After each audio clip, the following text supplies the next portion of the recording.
Well, it's Friday night again, once again, July 30th, 2021, the year of our Lord. We're back here in the 7th floor of the Gratuar Life International Building of Trade. Big news tonight. We have a special guest, acclaimed animator, artist, cartoonist Milton Knight will be in the studio with us tonight. And once again, our sponsor is Bubble Up. Kiss of lemon, taste of lime. You can drink it by the half quart. And don't forget Fang, the breakfast drink for vampires. Drink it by the pint. Type A and type O. Fang, breakfast drink for vampires. And our new sponsor is Bazooka Bubblegum flavored soda. So I'll be having some of that as we bring in Milton Knight here. Where's my... I'll find the opener. Anyway, with with no further ado, we'll bring in Milton. We're a little bit early today, but it's cool. This should be an excellent, amazing show, and this is the first time we've actually had a celebrity here on the Gratuar Life show. So this is pretty neat. Let's see. So Milton Knight, come on in. Hi. Hey, this is actually working. It's good we tested this earlier, and we started talking, and we were almost doing a show when I said, well, let's just wait, because otherwise we'll be trying to recreate this conversation. So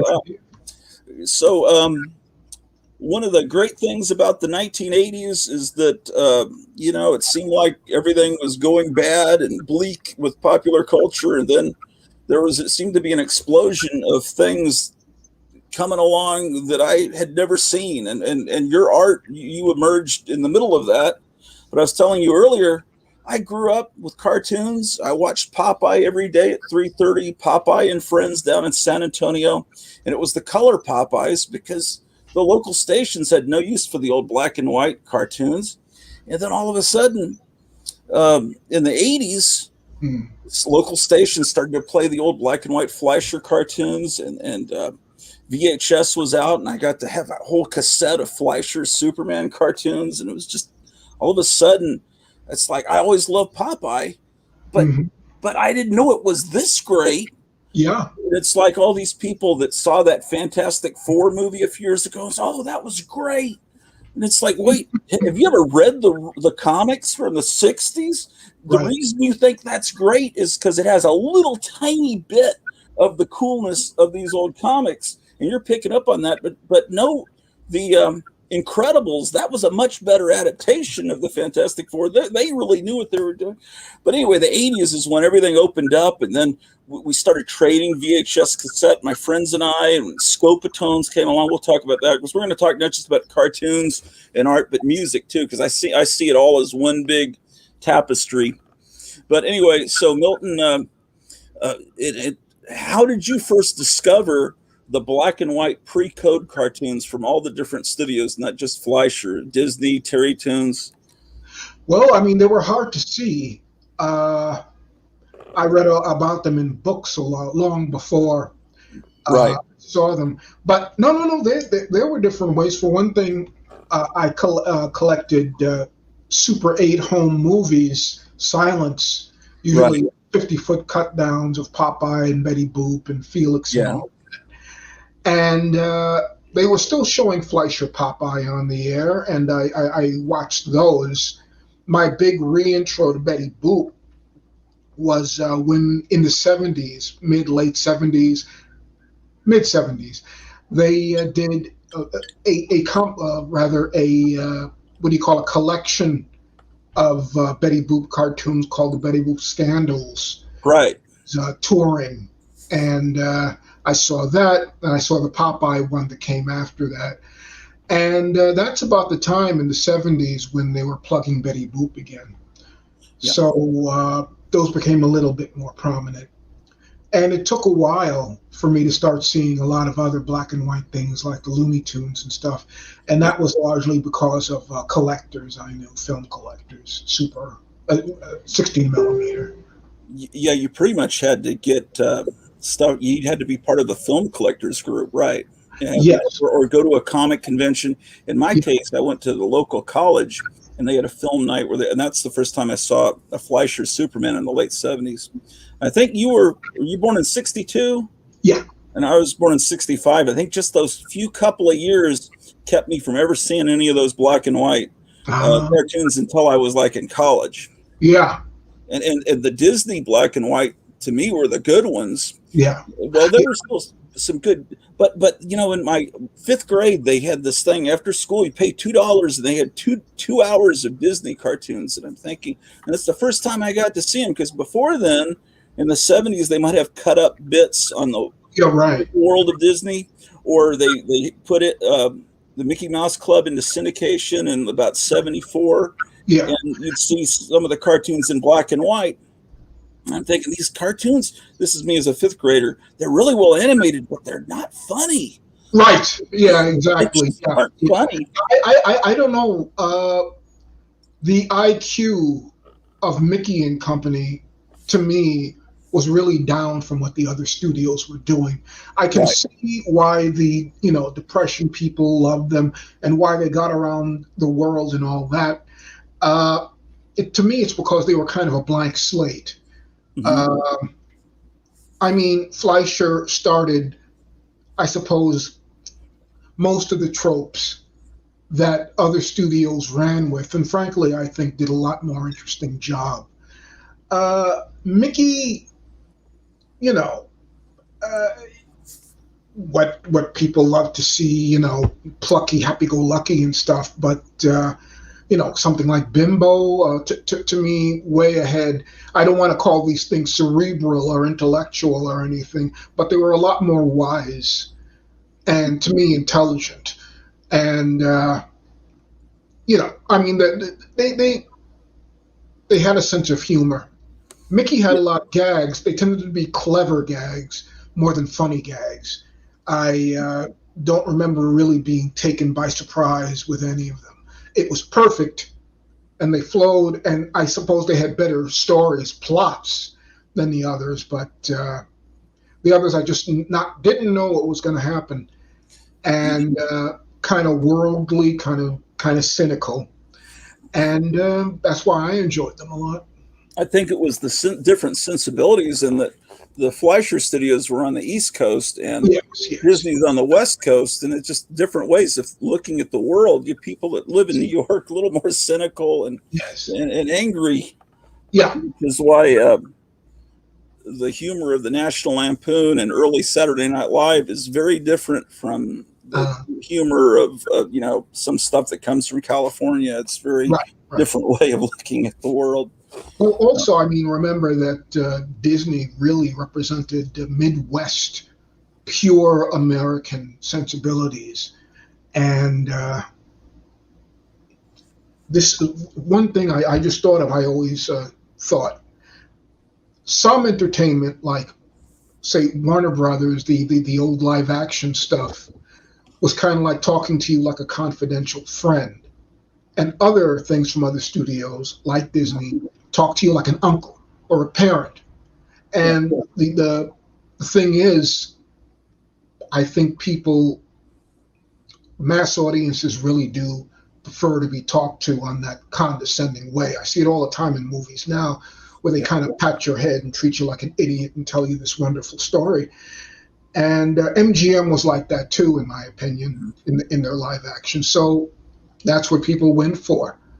And unfortunately, the other studios, either from pressure from somebody above or just because they thought it was the thing to do, they followed and started doing things that were even slower and more ponderous than what Disney was doing. I don't know why that became, well, we're doing Disney now.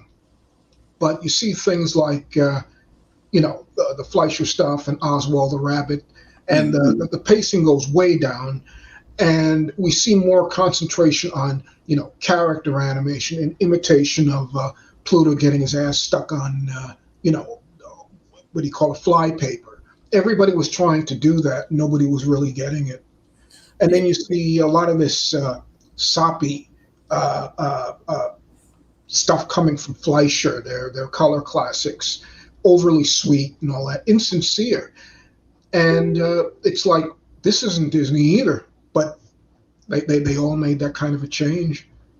But it's hard to take Disney seriously after reading the Harvey Kurtzman, Mickey Rodent, and just like it's just stuff that you don't really realize. Everyone wears white gloves, even cows Yeah, wear white gloves. yeah. And he puts that out, and it's like, it's so obvious. Why didn't you notice it? It's like they're arresting this cow for not wearing her gloves, very much like modern times, with the mask and everything. And I mean, like, imagine the stir that the shock that must have been, in the 50s, in the early 50s when it came out. Nobody was doing humor like that, and it must have been from outer space, really. Right. I just can't even imagine. That early Mad, I first found that when I was like in second grade in the paperback reprint, and right at the same time Plop came out, Plop #1, and then that was something new, and it was tied to these old, the Mad Reader, because I could see the connection even over 20 years, and it's like, it just blows your mind to think, okay, well, Pluto is a dog and Goofy is a dog, and Pluto's wondering, well, why can't I talk, and why am I on 4 legs, and this guy drives the car. And I'm the pet of a giant mouse that's a mouse, but it's bigger than a dog. And this dog lives next door, and it's like brilliant. And, I just had this idea. What if it would be so amazing if someone animated the EC Mad and just brought that into, I don't know, maybe it wouldn't work. I think it would if the right animator did it. Well, I think that is getting kind of old now. I think it was old a long time ago. It wouldn't be a shock. Yeah. Yeah. So all that is ridiculous, and they buy it because it's there. It's Mickey. It's established, a mouse with a dog for a pet. Bam. Nobody thinks about it. Nobody, except Harvey Kurtzman was brilliant. Yeah. So when you were first exposed to, what was it that first grabbed you as a kid? Just comics, cartoons, anything? What was the first thing that really hooked you? Well, it's hard to narrow it down to one thing. Or for things. It doesn't have to be one thing. Yeah, I'd say Terry Toons and Jim Tyre were very important to me.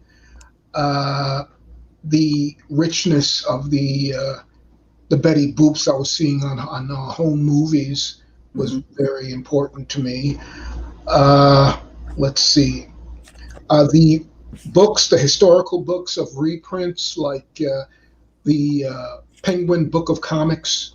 Yeah, and that was like the first time I was seeing these things, these old things, and I always wondered, hey, why is this fun stuff just not around? I mean, there were lots of things I enjoyed at the time, 60s, 70s. Hey, like just illustrating what you're talking about. Before VHS, I don't know, there may be younger people watching. This is how you would see an old cartoon. Yes. Your dad would hook up the projector, or your mom, and so it was a big special thing. These were pretty expensive. You'd get them at camera shops or Kmart. Little bits of Planet of the Apes. It was black and white, and it was silent. But here's some Heckle and Jekyll. That's the one I had. Yeah, really? That was the one. Fed. That one's great with the cats' heads on the. Yeah, I had that too. Yeah. You had that too. Yeah. So. Yeah, you got to remember. We can't remember this anymore. This was when you couldn't see these things outside of the time they decided to broadcast. There was no time. I mean, you couldn't see them a second time. You couldn't watch them a second time and study them and all that. And for Heckle and Jekyll, it was Saturday morning at 7:30, half an hour, and that was it. So anything I was going to learn from it was stuck in my head. I had to remember it, and then see it again, 7 days later. And in a way, I do miss that, because the cartoons now are so utterly available. You can see them 24/7 now, no having to wait. And I think visual artists have become just a bit lazier. Yeah, everything was more special. Yes, yes. I mean, I mean, it's you had to wonderful to have remember everything. create. You had to think about it and create your own thing to tide you over until the next week. Right. And you don't have to do that.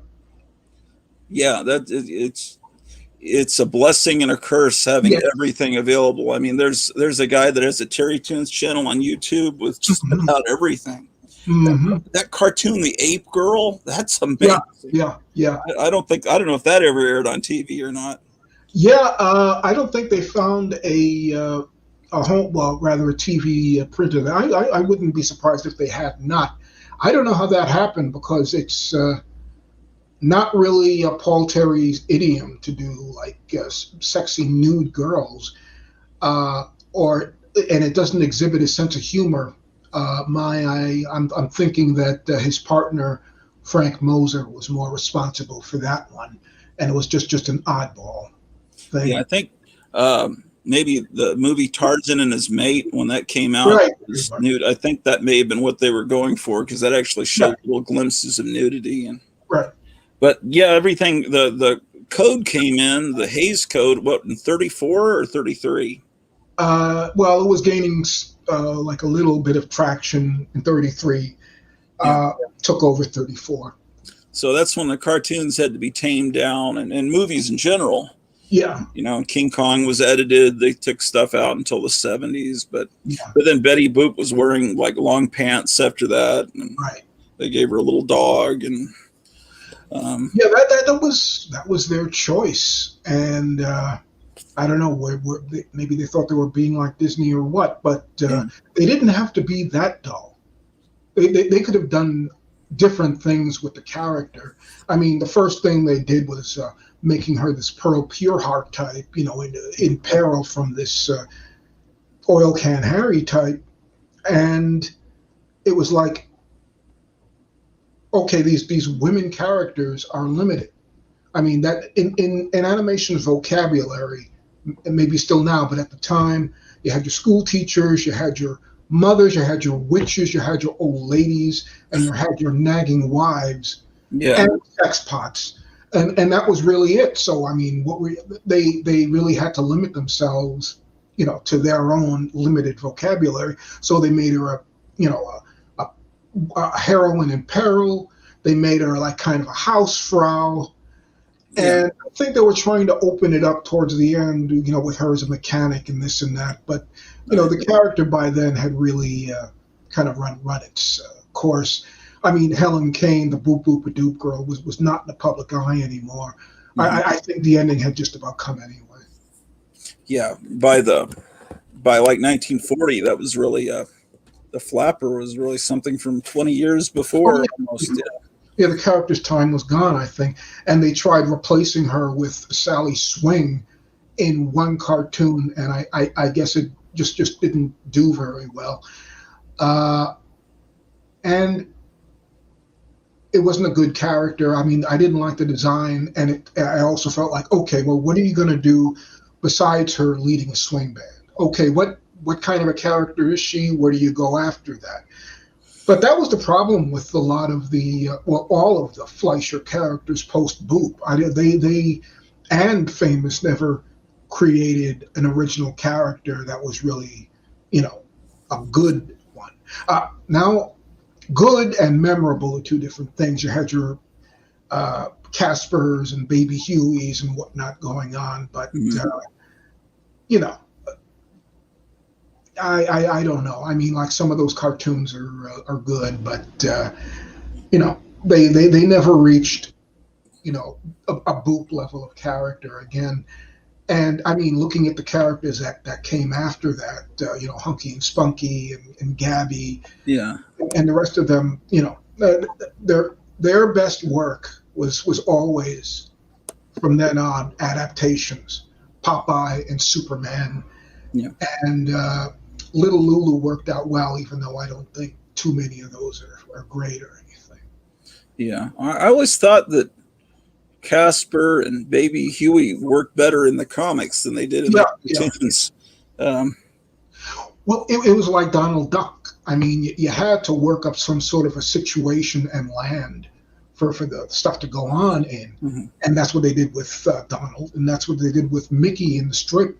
I mean, people, I have reprints. I haven't really read them, but they talk about how there was a lot more to Mickey's character than you'd ever see on the screen. I mean, they had to come up with something, and they came up with something that worked. Yeah. And Donald and Barks, it's the same thing. Yeah, and it's exactly, because Donald Duck in the cartoons was pretty boring, but then Carl Barks turned it into this amazing world. I wish that was on the screen. I never watched DuckTales. Did it Mhm. get anywhere close to the comics? That's what the announcement was. From what I heard, I didn't watch it much either. I don't think it did. They kind of took their own tack with Okay. the situations. But what was I going to say? I forgot. But yeah, go ahead. So, well, anyway, Harvey Comics. I assume that was an early influence, and that was one of your first jobs, if not your first job, wasn't it, professionally? Harvey Writing, Comics. I wrote three scripts for Richie Rich, uh, like mid late '70s. Yeah. When And did when did Harvey finally go out of business? well, I don't think they ever really went out of business. They existed in one form or another. But Okay. I left after I left. I think that the brothers started suing each other, and they had Oh, problems going in the early '80s. yeah. It ceased to be what I remembered, with the little TV screens on the left side with the different heads in it. That's what I remember, and that's how I learned to read. And I just love Harvey, and it has such a. It was produced. I mean, I don't know how many different Casper or Richie Rich or comics were out in any given month, but you would think they're grinding them out. But the quality in every issue seemed to have loving care. It never looked rushed or cheap. It always looked almost like it was the same artist to a Yeah, kid, and it was very professional and beautiful. I mean, it's beautiful, and the paper was always brighter and whiter, it seemed like, than other comics, and they were thicker. yeah, It was just wonderful. yeah. um, Well, I always thought one of the great things of comic books as a child is proportionally they're a lot bigger. I mean, you get them in your hands, and you're small. So there's that magic there. Sometimes you feel like you can walk into it. yeah, those wow. I just love Harvey, and then the ads in there, and it's just so when you went in, did you just walk into Harvey? How did you contact them? Well, I made an appointment, Mhm. and that was when they didn't have a whole set of firewalls, and Okay. I had made an appointment, and I said, well, for one thing, I said, well, I'd really like to work on Lotta. I think Lotta is a stronger character. And they said, nice knowing you, Mel. That's what the editor said, because they weren't doing by that time anything new besides Richie. Everything else was reprints. Uh-huh. So I said, okay. And I was allowed to. The first thing they did was, you got to come up with a synopsis. And they were always saying, if we accept it. And I was always saying, when. And they were impressed by that. And the first one was, I did a couple more. I submitted quite a few, but a lot of them just didn't get taken. But they were only paying like $8 a page for writing. And, soon I found I could get better pay elsewhere. And so I think my first other job, my first different job was in Crazy Magazine. Okay, let me give you full screen here for a second so we can see. Oh, That's your first issue, that issue, Crazy? yes. Okay, when they brought in the clown, yeah. Yeah, it's the only one I was in. But there's this story on the what is it that you see on the right? It's called Frog's Legs. I don't Uh-huh. know if you can see it, but my name is on the. I don't know how this works, but Yeah, my it's name is always on the. backwards. If you want to move it right, you have to move it left. Everything's backwards. I Yeah, I don't. know, but I just want to show you that it was 4 pages. So How old were you at this point? I got a whole spread here. Yeah, that's your art for sure. Yeah. What you so you were you still in high school when you took that to Crazy? Come to think of it, yeah, I guess I was. I was taken off school and getting work. I loved Crazy when it first started, and it was because it wasn't like Mad or Cracked when it first started. They were doing something a little different. They were trying to be almost a little National Lampoon, Right, right, and right. it was like it had seems like a lot of great artists, and it was for the first like 10 or 11 issues. It was really something else. Then it got real. Yeah, Yeah, it sunk yeah, down.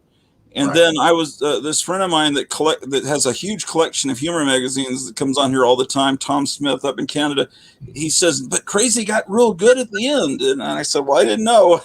I kind of gave up Yeah, on Crazy, so yeah, that might have been in there. The same thing with Cracked, because you came back when Cracked had a yeah, resurgence with Mort Todd. You were there during that time period too. yes.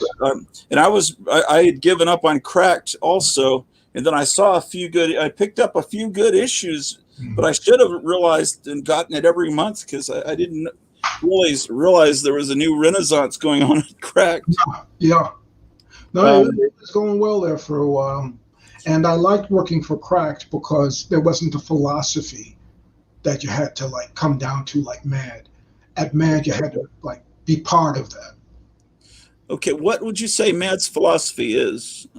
Well, their mindset, I never really was a fan of Mad. Uh, but to me, it was a kind of thing where there's not one sincere moment. Everything in it was wise guy. Uh, there, they would always send a form letter to people, prospective writers, because you couldn't get art at the time, called "You Know You're a Mad Writer When." Dot dot dot, and there was this whole list of things that their philosophy that you had to do. Mhm. And Cracked, you could just walk in with anything you thought was funny. I mean, you could say, oh well, Cracked was like number 2 on the tier. Of course it was, but you could just have fun, and because it wasn't as important. But when I was 5 or 6, Cracked. Well, it was weird. I was fascinated by comics, and my mom. I'd take them to my mom, and mom would buy things for me, and she had no problem with Harvey, Right. Dennis the Menace. My mom had been an English teacher, and she said, "Well, the grammar in this is." She thought I would start speaking improperly by copying Dennis the Menace's speech, so she didn't like me buying that. That made me want them more.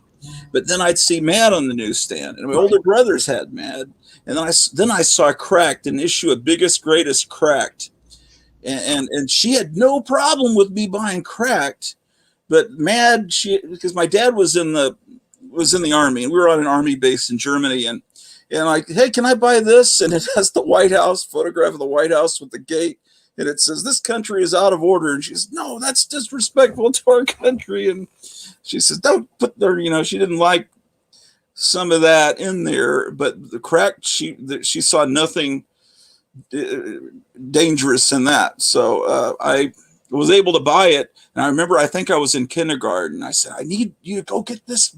And she went out and she found that Biggest Greatest Cracked. And it was, to me, that's like one of the greatest presents I've ever gotten, is getting that Biggest Greatest Cracked. And I came home and it was there. But it was wonderful because that John Severin art and all the other art, it was reprints of stuff from the 60s, because this is about 1971, 72. And to me, it felt like magical, like those Harvey comics, because art was so wonderful in Cracked. And she let me buy an occasional Mad, and I love Mad too, but but there's always a special place in my heart for Crack because, it was of course, then in the 70s, it started to put Fonzie on every cover. And it's just like, it was like, how is this different from Tiger Beat? It's like every issue would have Jaws and Fonzie and whatever was popular that week, Good Times.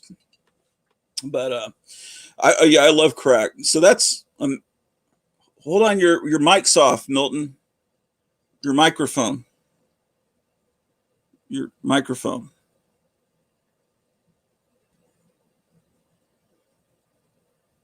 Is it me? Maybe it's me. Oops. I accidentally kicked him out.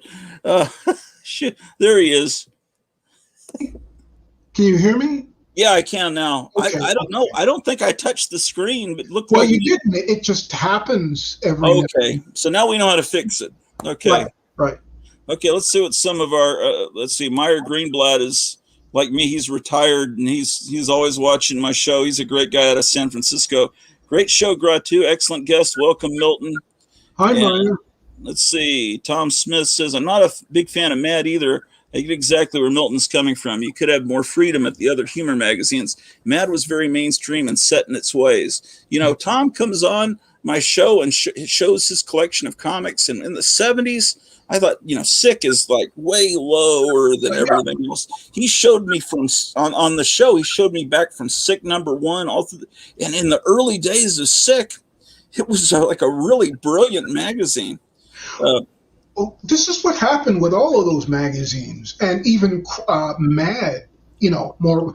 After Gaines died, they became tie-ins, they became cash-ins, and the power, the satire was less powerful than the publicity factor. And so, Mad later on, it was all about Alfred E. Newman as Batman, and especially after Warner Brothers bought Mad, and it was just so Mad would they always did their movie parodies several months after the movie came out. Yes, but when it was a Warner Brothers movie, it was the parody was there day and date. There wasn't enough time for them to have seen the movie, made fun of it, and published that magazine. Because when Superman the movie came out, that issue was there on the stands the day it came out because they're using it to publicize the movie. Yes. So they're not really making fun of the movie. They're promoting the movie. It's no more satire than, when Marvel makes fun of their own characters.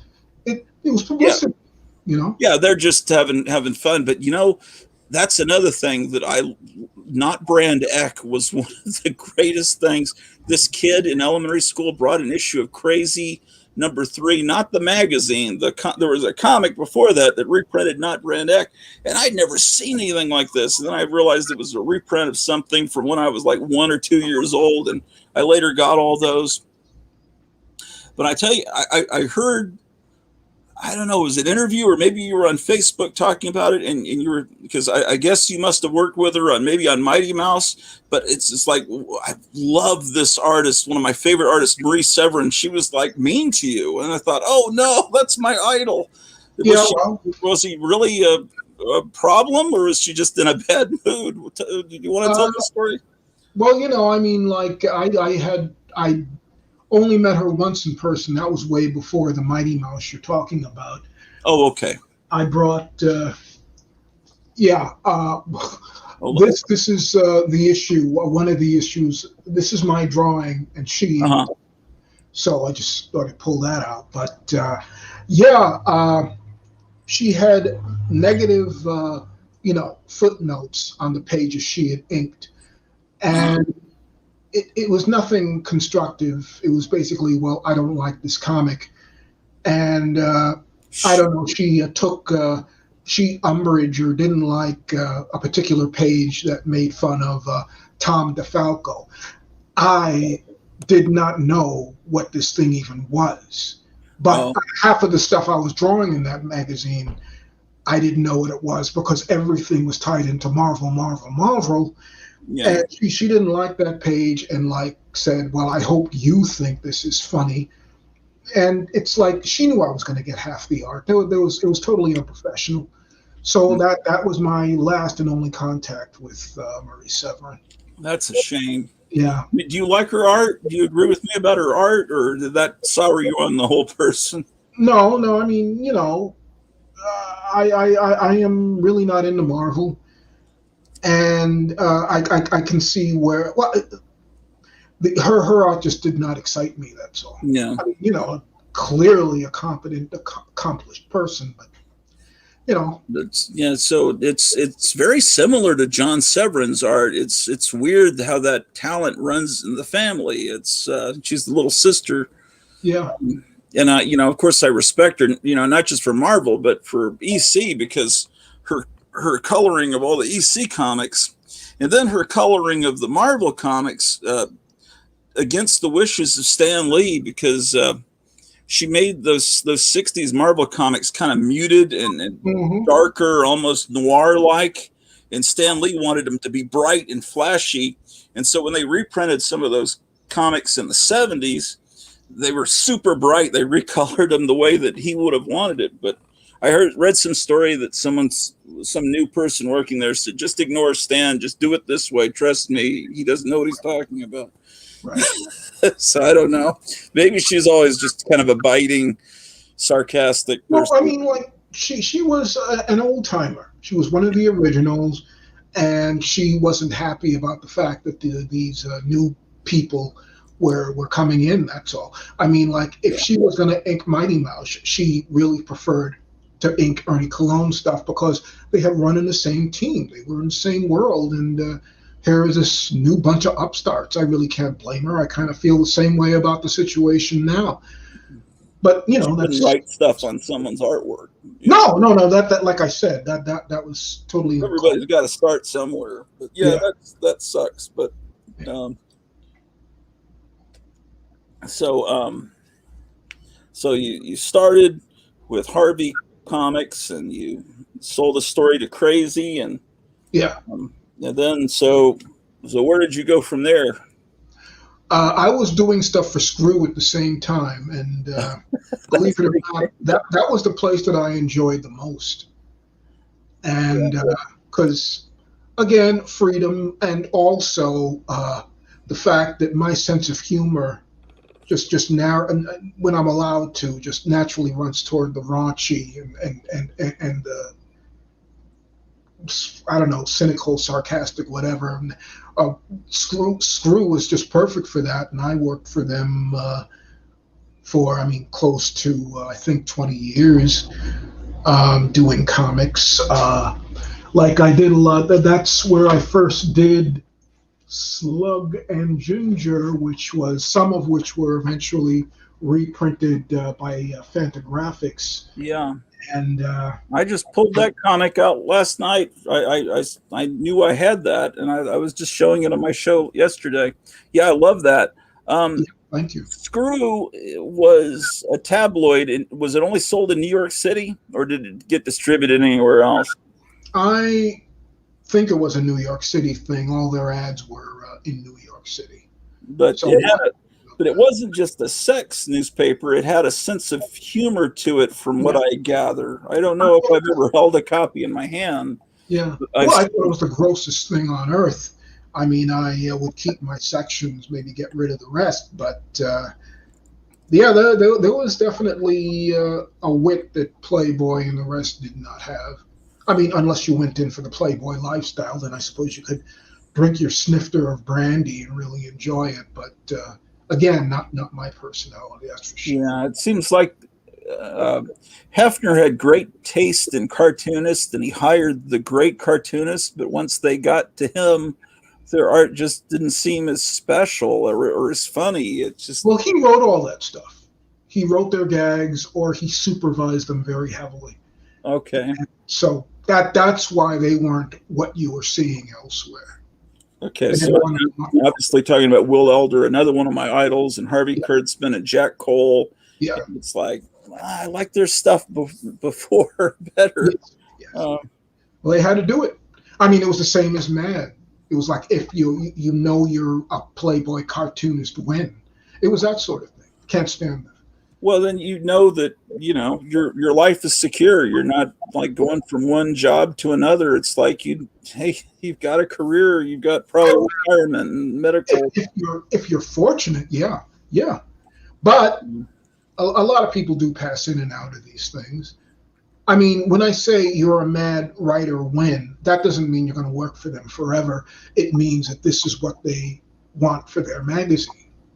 That's all. So if you're going to submit anything, then it's got to be under that. What were the Screw offices like? Was it just like any other magazine office, or was it something?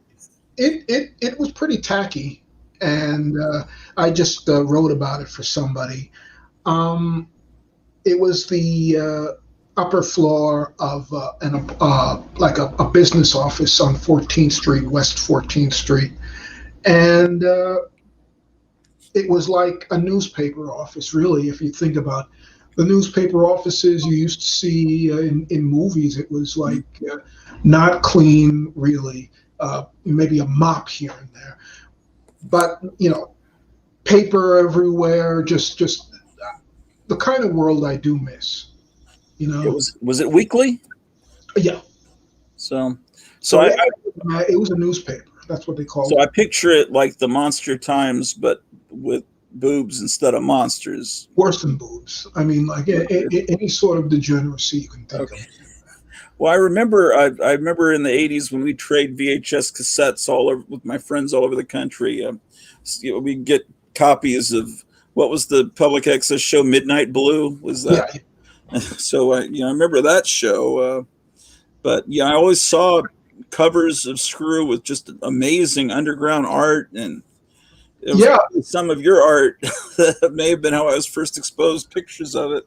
Goldstein was marvelous with cartoonists. I mean, they gave cartoonists a job, and they didn't even need a cartoonist. With that magazine being what it was, they could have just gotten away with just photos or anything. But they were, they assembled a great cast of artists and cartoonists to work for them. And some people like Spain Rodriguez and Wally Wood were still doing stuff elsewhere. But, Screw was an easy job, and it was a fun job. So Hefner and Goldstein were very different people, but they both had an affinity for cartoon art. Oh, yeah. Yeah, because Hefner went back to, he was before comic books existed when he was a little kid. I think he was the type that was clipping all the Sunday funnies out and putting them in albums, and it might have probably been Alex Raymond's Flash Gordon that got him into that, because that was a very girl-centered, women chains kind of thing. Yeah. Well, he had been a cartoonist, but he never made it. And, poor soul, Playboy did. I really feel sorry for him, I'm telling you. Yeah. Okay. I'm being sarcastic. Yeah, I know. Yeah, well, I do pity the man. All right. So Screw, you worked for them while you're doing all this other stuff, right? Like for 20 years. A lot of other things I can't remember. I just off the top of my head, I did a thing for Electric Company magazine, and I was doing record covers, jazz record covers. I mean, I was doing anything I could get. I was working sometimes without even thinking, and I put everything away as soon as it was done. I didn't want to remember. I just wanted to get on to the next thing. So I've let a lot of things just slip by. I don't even know if I have copies of them anymore. Milton, do you remember him? No. I never saw that. I wasn't really a comics reader, a follower. When I got into doing independent comics, I had the Golden Age comics in mind. Right. That's what I was buying, and little idea of what was going on. It really in that arena. And so I was really out of touch. And a lot of people were hostile to it because that wasn't comics anymore. Mhm. The golden age style of doing comics was bad comics. At that point, they were getting more serious or more dark. You had your dark superheroes and you had your Yeah. serious graphic novel stuff. So no, I was doing it, but I never really found a place in comics. Right. That's when I was falling out of comics, because when things were getting darker and it just or more commercialized, with when they started like Movies, Secret everything had Wars, and it's like a mini series where all the heroes and villains are together in order to sell a toy line called Secret yeah, Wars. It's yeah. like, yeah, And everything new was created for movie's sake. That was what they were all talking licensing. Anything that got started was bait for licensing. Movies, that's really the thing. I mean, yeah, only as far as Ghost World made it into a movie. A couple of things might have made it into television series, but it actually rarely happened. I mean, I remember Eclipse Comics, a publisher. They were hoping their whole line would become movies. yeah. I don't think that worked for any of them. But Ghost World was phenomenal. That's a high watermark. I love that movie. So yeah, so the comics at that time were getting dark, and so let's see. So then, so what was the next project you went to? After that. Yeah, it's I've done so many things. It's hard to recall. I showed you the Mighty Mouse book. I also did Ninja Turtles, Oh yeah, and those.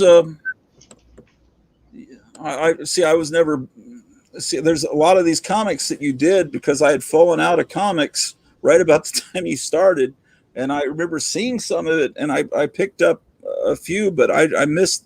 Now I'm thinking I need to go back and get all these Milton Knight comics, but comic stores are going to be mostly all superhero stuff, so oh, I'm going to have to probably get them. Do you sell copies of your old comics, or is it? I don't have many copies of the Okay. stuff like Ninja Turtles and whatnot. They didn't give that many. I've got like Oh, five. okay. But yeah, what's the best source just for your comics in general? Just probably go into online sellers. Amazon and eBay is all I know of. Yeah, That'll be about it. there's the old comic store that used to be here in town called Lone Star Comics is now mycomicshop.com. That may be a place Yeah. I need to go. But so you worked on Teenage Mutant Ninja Turtles. Those are I think those are going up in value a lot. Oh yeah, yeah. And so when we did a test earlier, Milton and I did a test to see how this was working, and then I went out to a local comic store. I was hoping I'd find some of your comics, because it's a comic store between here and Dallas that actually has other stuff besides Right. superhero stuff. So but I didn't find any of your stuff. The owner said he'll keep an eye out. So, but here, let me show you what I found. So this is where I was when you said, "Hey, I'm in the studio waiting." I was about a block away from getting home. I just I got this issue of Archie, and Mhm. and one reason I got it is I just thought that was so great that Ah, it's just they're playing, but it's not just playing. They're like completely insane. It's like orgiastic playing. And Harry maybe that's a Lucy. panel inside the book, I'm hoping. That's Harry Lucy, the artist. Oh yeah. Yeah. And then I got this is in the $2 bin. I got a little lot of Foodland comic. Yeah. I was listening to an interview with you by what was the guy's name that interviewed? I got a sad sack. This is great because these little guys are like shooting him in the legs, and it's like usually on the cover of Sad Sack, people are getting hit on the head with wrenches and stuff. Here it really looks like there's damage to his body. Yeah. I've never Well, seen the thing that. about those is those covers are by George Baker, the creator, Yeah. and you can see him losing his mind slowly as the Is years. that what's happening? Yeah. Yeah. And then I just got this is really cool that they have stuff like this in the $2 bin, and Mhm. And then I got some of these 100-page giants of reprints of Superman kind of stuff. But okay, you were being interviewed by I can't remember his name, but anyway, he said, "Hey, did you know that the Harvey girls have been turned into a cartoon?" And you said no, and then it was horrible because I could feel your heart being, breaking when you were looking it up on your computer what they had done, and I had no idea either that they'd recently made a cartoon out of the Harvey girls, Little Dot and Little Lotta, and it's just like, what is the deal with that? Well, I mean, like it's not so much that I was heartbroken because I really left my childhood behind. Yeah, It's just that seeing what they had done was like everything else. It could yeah, be anything. They're the same. Everybody does the same thing. yeah. I mean, it's just let's see, Thompson failed because they weren't generic. Don't talk about. No, we haven't gotten to midnight yet, Tom. Let's see. George Baker's sad set covers got messier and more erratic as they went on. Did he really lose his mind? I've never heard this before. He's asking. I don't, I've heard that he was kind of losing attention span. I don't want to start any rumors. Well, he might have just been getting old, Yeah, that yeah, happens to right. everybody. But I mean, you see them get looser and looser was my point. Yeah. Until sometimes you have to practically read the covers themselves. Yeah, it's like Jack Kirby in the 70s, mid 70s, when he came back to Marvel. It's like, wait, this isn't the same guy. What happened? Did he have a stroke, or is he just don't care because he's back at Marvel? I love Baker's stuff when he started getting like that. It was so much fun. Yeah. Okay. Then Myers says he's checking mycomicshop.com for Midnight Hugo and Mighty Mouse. And so he's already buying them up. So much Wow. for me. He's I wish all this was around then, because those books were not big sellers, and I never got traction in comics because of that. These things, these independent ones, were not great sellers. Well, that's a shame, because reading the comics, it's like you've just watched an animated cartoon, because you capture movement so well that afterwards you feel like you just watched it move. It's like, Thank you. that's a cool thing. So, all right. So at a certain point, you wind up with Ralph Bakshi. So how did that go? Well, I mean, it went okay. It went well it was a 6-month job. That's all it was. And, pretty much I was set up in an office and, asked to either design characters or do layouts and poses. And it was a great job. So, yeah, it was good. I didn't have any negative experiences to talk about with Bakshi. Nothing as negative as with Marie Severin. So no, it was cool. Yeah. So I guess was Cool World to kind of, I guess that was his response to Roger Rabbit, to try to do his take on that.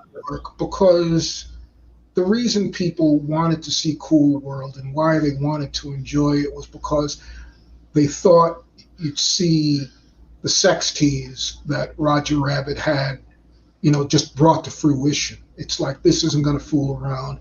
It's not going to be vamping anymore. It's going to be the real thing. Yeah. And even Bakshi was uncomfortable doing that, and he ended up, not doing it. I remember I was in the audience for the first showing of that film, and I mean, this was a real audience. They weren't a bunch of plants or people who had worked on it, and they were really wild and crazy during the first, I don't know, 10, 20 minutes. And then the boredom started setting in. Oh. It was really too bad. Oh boy. So, What are the so? What are some of the other animated projects you worked on? What else have you? Well, the one that's most frequently talked about is that my work on Adventures of Sonic the Hedgehog. Yeah. I did the version, uh, the design, character development on that show's version of the character, the villain Robotnik, Hmm. and that was another 6 month job. And let's see, I directed 4 segments of the CBS series of Felix the Cat in the Right. '90s. And other than that, I did storyboards for practically all the studios. I did a little bit of what do you call it, preparatory work for Disney Television. I animated a commercial for another studio, Bear Animation. I just did everything I could get. I did a storyboard for a segment of Johnny Test. I mean, just about, I won't say everything because it wasn't everything, but it was most of the studios in LA at the time. You have a on your YouTube page. You have a playlist of my cartoons re-show. Yeah, A lot of your cartoons. anything that anybody else posted, I have a link to on that page. My Yeah. cartoons. You had a project. There was a project you were working on about 10 years ago that I thought was just amazing about a teenage girl in the future. Yeah, it's called Caprice, Teen of Tomorrow, and I it had a long history. There was a certain point in the '90s, I think it was '96, when I realized that I wasn't going to have any portfolio pieces to show what I really could do. Uh, Animation work for me was, kind of coming to an end about '96, '97. And so I started this thing just to be a portfolio piece. Mhm. And it built into a longer and longer presentation. And eventually, well, I tried running a Kickstarter campaign that did miserably. Oh, And after a while, I just said, well, the industry as I knew it when I started it does not exist. And also, the like space teenager has been done several times since I began that project. So I just said, uh, okay, I'll put it away. And I don't think that it's going to come back. What is that noise? I don't know. But yeah. So I started another thing a little while ago, a few years ago. We'll see if I finish that. Uh, so there you go. Caprice is still in storage. so how close to Right. completion is that? Paulo's in Portugal, so we got an international audience. Ah, Yeah, it. Paulo just popped on here. He says, Oh, "Milton Knight, your name rings a bell, but I can't place it." Um, let's see. well, Well, Milton Knight is a cartoonist and animator. Paulo. Let's see. Let's see. Basil Orloff says art is a tough sell, be it music, illustration, paintings, or so on forth. You're truly blessed if you can make a dime doing it without selling your soul. Yeah. I guess Basil's a punk rock musician, so he yeah, knows the world of art. yeah. So, It's not easy. No. so you were about to say that you started a new project, and then they were banging outside. What were you going Yeah, to I say? don't know. Let's see. I don't want to like really talk about it, but it's with my characters Slug and Ginger and Oh, the Screw character. So I've um, been doing just a scene at a time, inking it, and I I just keep giving myself problems. I if I could easily just make it into something very simple and knock it out, but I keep giving myself challenges. yeah. So I'm not putting a finish date on it. I'm just doing it. Gotten a lot of it done, How but it long would it really be? Would follows it be a short or a feature or what? short. Probably about 10 minutes. Okay, And was that it what? would be black and white, not color. Oh, Uh, okay. yeah, because I'm really using the inking style to communicate here, Uh-huh. doing So, some what I call so you expressionistic ink. use computers to animate? I mean, I guess everyone does now, or I do it by hand. I do it on Xerox paper. that's great. But I guess And then scan it you in. use the computer to animate it, take pictures of it. Yeah, okay. Right. Yeah, that's the thing is most of the animation now, I guess they call it flash animation. It just doesn't really look like cartoons to me. Yeah. Well, it's maneuvering. I mean, to me, it's another form of puppet animation, and even puppet animation is more convincing. I don't know what it is about CG, but it's so phony. And I can look at a puppet toon, probably because they're tactile objects, Mhm. and I can actually, believe in the stuff. With CGI, I'm always conscious of what it is. Yeah, me too. That's why, I prefer so much Willis O'Brien's King Kong, Ray Harryhausen, because there's a real personality there. There's a single person. It's not a team of Yes, yes, people. That's the yes. thing that your animation. It's like one guy doing it, and there's one personality. It's not. It's yeah, That's absolutely. the animation I prefer, really, where there's one, particular solo behind it or a small group of people. I feel like the big studios, I always feel like they have the advantage of their endless resources, and that interests me less. I mean, I appreciate it and I can enjoy it, but I wouldn't seek it out as I would something independent. Do you have a little promotional reel for the film you're doing now, the Slug and Ginger one? I only have individual shots that, Okay. but I do have a page, or rather a video of my of stills of my work that pretty much run the gamut. Show my It's, range. it's okay. Is it clean I enough to show on YouTube? Yeah, It's yeah. Let me. Would you like me to show it on the screen? yes, please. Okay. Where do I go? Is it miltonknight.net or? No, I have the link here. Oh, you Uh, have a link. Okay. yeah. All right. So you want me to read to you? How would I do this? Why don't you put the link in the chat, like the way we were Oh, talking, where you're talking to Kenneth Weinert? wonderful. All right. Because Well, I've been talking to Milton like I'm two people. Because when I'm on my laptop, I'm Kenneth Weinert, and when I'm on my phone, I'm Gratu Orloff. Kenneth Weinert's my real name, but it helped because it turned out I was friends with Milton as both identities. Although I don't think I'm supposed to be two people. Mark Zuckerberg doesn't like that because they want to track you as one person. yeah. But I did that because I used to be a school teacher and I didn't want, so I wanted to have an identity where I could be a little crazier. Right.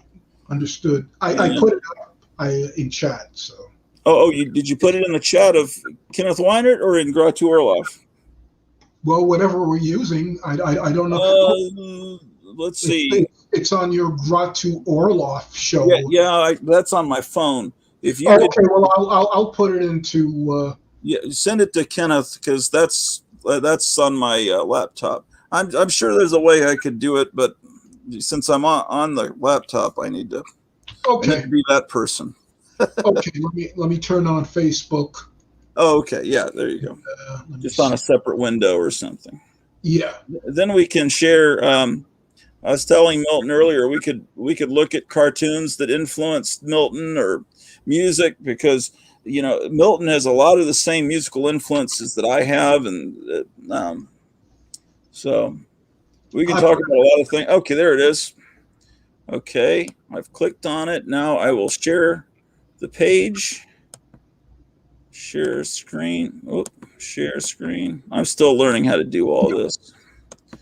Share screen, Chrome tab. There it is. So Can you get it any bigger? Yes, I can. I will. And then I will let me back it up. That's a page out of my sketchbook. Wow. A gallery show that I had back in LA some years ago, a few years ago. Wow. That's a page from a graphic classic adaptation, a series of books. That's one of my paintings.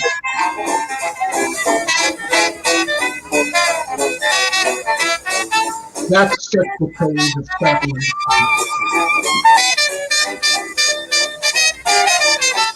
Wow. That's a panel from a Hugo comic that I did a few years ago. That's a panel from a history of jazz dancing that I did for another magazine. That's a kids illustration I did for a prospective kids magazine. There you go. Cool. That's another graphic classics page. Oh. That adapts, I think, Edgar Allan Poe. This is another panel from the jazz dancing split. This is from the sketchbook, drawings of King Adolf from Hugo. This is one of my paintings. It's called Stripper. This is another page from Jazz Dancing. Yeah. This is a drawing I did for a town project of taking kids to nature. This is one of the Felixes I directed. The first title. This again is from Jazz Dancing, showing the band members. This is one of my paintings. It's called Fat Witch. This is one of a series of drawings I did of dancing women. Don't know what I'm going to do with it. Mm-hmm. This is another Hugo page from the stuff I did some years ago, 3 years ago. This is another graphic classics page about some Nora Zeal Hurston. Anyway, this is an illustration for a video. That's another graphic classics adaptation. This is the Edgar Allan Poe one. Another painting. Wow, that's amazing. Thank you.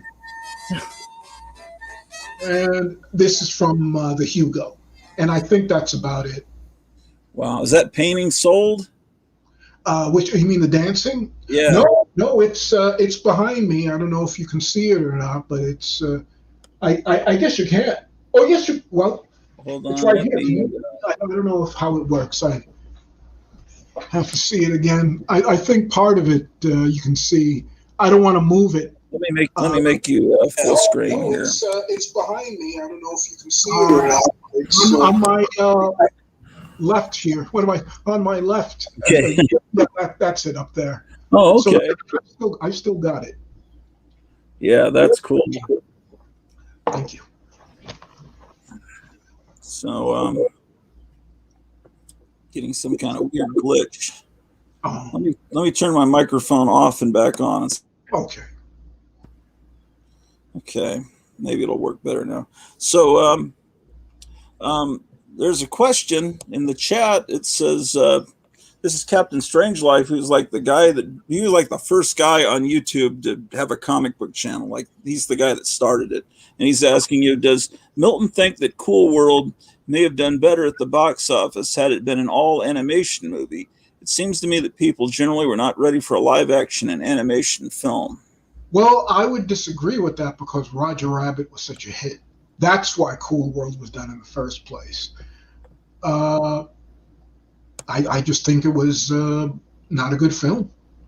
Yeah, maybe just if it had been a better. I don't know what was it? Brad Pitt and who was the girl? I forgot. Brad Pitt was the hero. Kim Basinger was the girl, oh, right. And Gabriel Byrne was the other, hero. I liked him better than Pitt, but No one ever mentions Kim Basinger anymore. Is she retired? I haven't heard of her in years. yeah, they drop out, and Yeah. that's what happened with her. Yeah. So Cool let's World. see.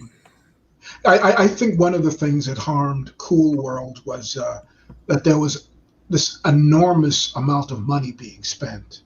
Okay. Ralph is better on a budget, and if there was one, if there weren't endless changes, it might have come out a whole lot better. Right. So there was a lot of tampering and changes on the set as it.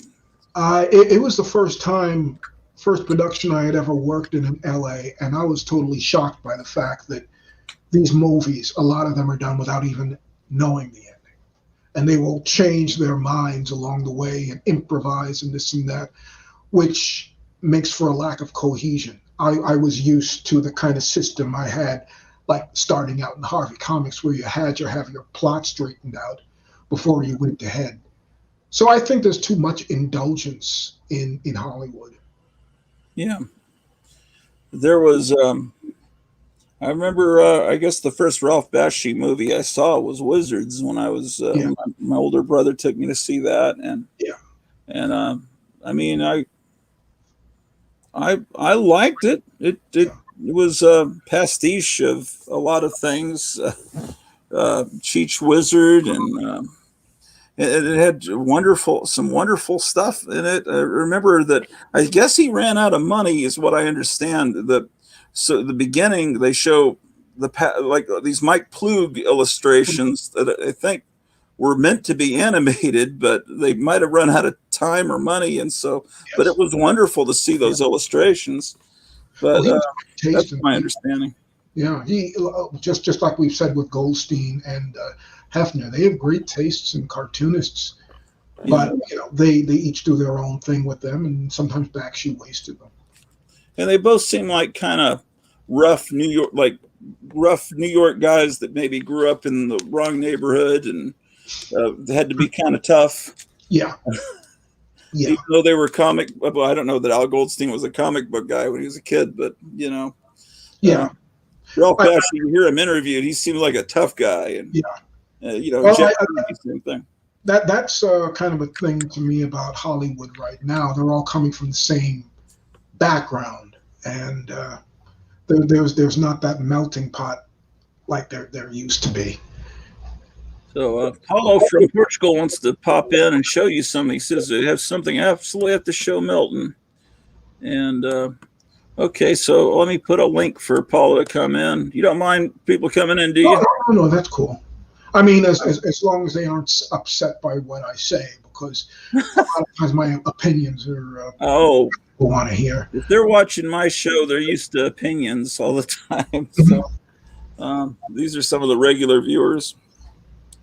I might have too many opinions. Okay, so I put the link there, Paulo, so you can pop in. But so Ralph Bakshi is pretty cool. I mean, I'm not really that thrilled with the unnecessary rotoscoping. Right. It's just like, why rotoscope something that you could? Oh well, but well, that's what Paulo's up to. Paulo, he's very much caught up in being a live action director, a real director, and I think that those were, getting close. Hey, Paulo. Hello. Hi. Hi, Paulo. Yeah. So Milton, I looked you up on the Grand Comics database because I knew your name from somewhere, and I sometimes buy things that are weird. So I need to. Do you remember working on this? Oh yeah, I've mentioned that several times. Yeah, I worked on that series for about 10 years, and it's some of the work. Yes. Full screen. Yeah. Is that like Classics Illustrated? Well, I mean, they're adaptations. I mean, like Classics Illustrated is pretty boring. But this is something that you could sell to school districts, and that's big money. That's the name. That's the main audience for it, is schools and libraries. Yeah, there you go. No, I'm very happy with those. That's neat. Yeah. Is that in Portuguese? Mhm. No. I bought I had to order these through Oh, previews because this is not the kind of thing that the stores order. So, and I was intrigued because it had H.G. Wells, and I usually didn't notice when this series was on previews, but I noticed this one, so I decided to buy it. And it's got a few names that are of course famous. There's work here by Alex Nino and Nicola Cutie, Mhm. and some other people that I didn't know. And then when I looked you up and wait, it did this. I don't know. I have this. I just had to cool. show you. Yeah, I mean, Thanks. Thank you. Yes, yes. I love those. I'm still doing them, but it slowed down. Hmm. Yeah. Yeah, I'm afraid this is the only one that I thought about buying, but I'm very happy that I have it. Yeah. Thank you. I'm glad you enjoy it. Yeah, how and many have you your done? style. Oh, sorry. Go ahead, Oh Paulo. yeah, your style is a bit idiosyncratic compared to some of the other more traditional artists. Even someone like Alex Nino, who has this amazingly the detailed art that we were used to seeing in the black and white magazines. But yeah, it adds diversity to the amount of styles that's in this book. And yeah, it's very interesting.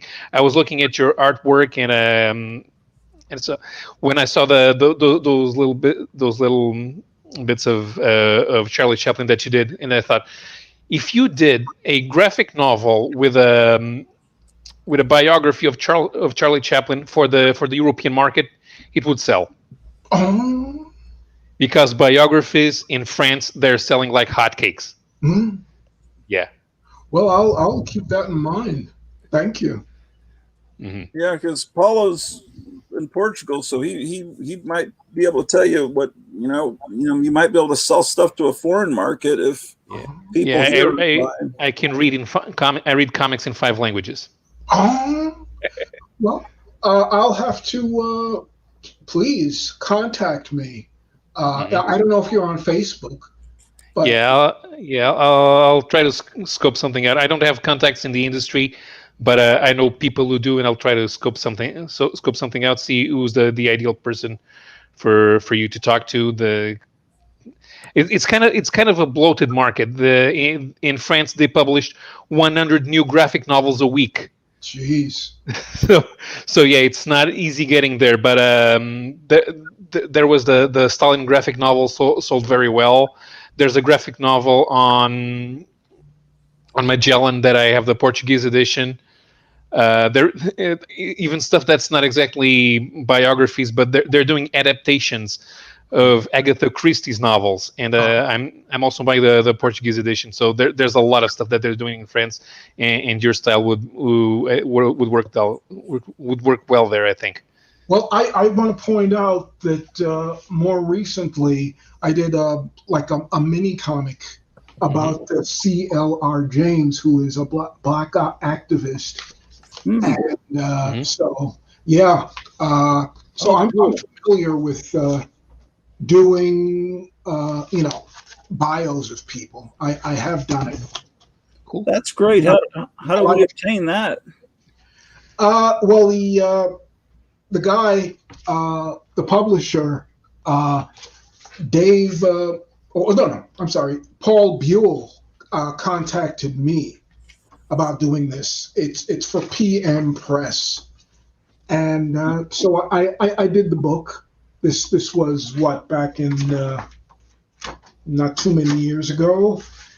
Uh, let's see, 2008, 18. So it was really more recent than even I remember. Like I said, I do so much stuff, and then I go on to the next thing. And frankly, I've never taken really archival care of anything. So I like to forget, just so it doesn't all pile on me. And being on the internet, it kind of does, because seeing all this stuff, over the years, I'm just pretty overwhelmed myself. Hmm. So there you go. Do you save a lot of your original art for your comics? Yeah, I have a lot of it, most of it, and that's why I need a storage room. There's just so much, and yeah, it's there But collecting dust. so what you sell are that you commission paintings and Yeah, things? paintings is what I'm doing right now, and I love painting, and so yeah, that's my main thing. I also have done recently, last year or so, advertising work for a company in Los Angeles, and I am doing an occasional comic for a friend. Uh, let's see, called Elmo Aardvark. He's writing most of them. I've become so disheartened with comics that I've practically given up the idea of going back to them. So I'd like to see what's going on, in other countries maybe to think about it anyway, because I've got such a raw deal in comics. I'm Yeah. really turned off to the medium. Yeah. So Why do you think Robert Crumb lives in France? Well, I mean, like somebody gave him a house. Well, they didn't give him a house yet to buy it, but well, right now Chris Ware just won an award in Angoulême. So yeah, the independent American cartoonists are better valued outside the United States than in the United States. Yeah. Also, our comic conventions are actually hard exhibits. Same thing with musicians that, from the past that were ignored here. Well, blues people, rockabilly people, they go over there and they're gods. Here they're just another suburban guy mowing their lawn. And then they go over there, they're a god again, like they were in 1957. Well, I'm not famous at all, so I wouldn't expect that to happen. I mean, those guys made it here and made that pay off over there. They'd say, who am I talking to? It's just the way it is. Mm-hmm. So the paintings and is that what are the main things you're doing now? Well, like I said, I've been getting a lot of calls for paintings, and so I've been doing them. And I also told you the other things that I'm doing. Right. So yeah, that's basically it. Yeah. So, and hopefully the animation will work out. And so is that what the feature that you're wanting to do now? Is there? Oh, those are the designs you showed us. Yeah. Designs, which you're saying you were wanting to raise money for. Current. Well, that was Caprice. That was a while ago. Oh, okay. I mean, this new film, I'm just doing for myself. Oh, okay. I don't really expect to do anything with it because what is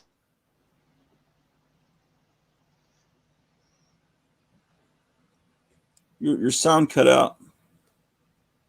Did everyone's sound cut out? Paula, can you hear me? No, I can hear you, but not Milton. Oh, okay. Milton, let me see what's going on with your sound.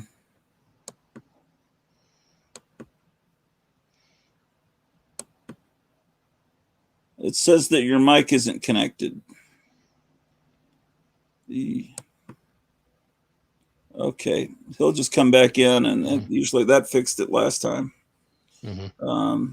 Meanwhile, when he comes back, Tom Smith and Captain Strangelove have questions for him. Yeah, I see that. Tom Smith here was asking about working for National Lampoon, what it was like working for the magazine.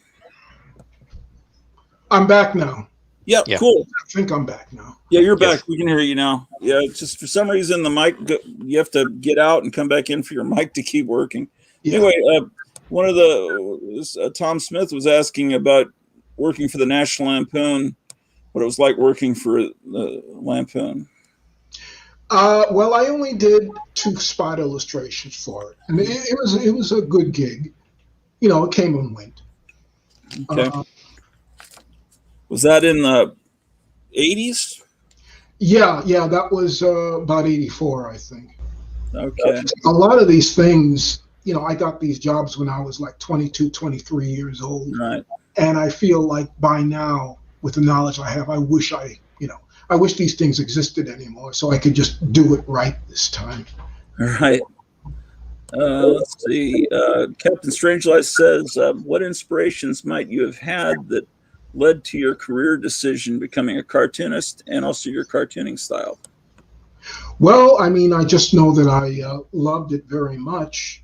Um, but I love art as a whole, really. I mean, all of it. And I never really drew the line at just being a cartoonist or being an animator. I mean, painting was always a part of it for me too. So I just knew, and there were examples. I mean, back then in the '70s when I was a kid, people were making a living at it. And I figured, well, I was doing freelance back in New York, but even more in California. It was a regular job, and I figured I'd hold that while I was doing freelancing and finding something. And that's the way it was at that time. Nobody was in animation for the long haul if they could help it. Everybody was biding time, earning money so they could go on to their thing. Now it's different. With the new generation, people want to work at Nickelodeon for the rest of their lives. Huh.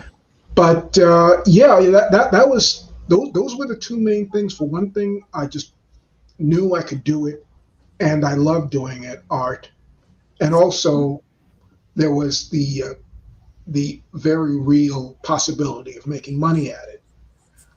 So that's why I got in. If I was a young person now, and it's so different. People take the number of likes they get seriously. It's like that's the main thing. It's no longer earning money. I don't know what I would do now. I have no idea.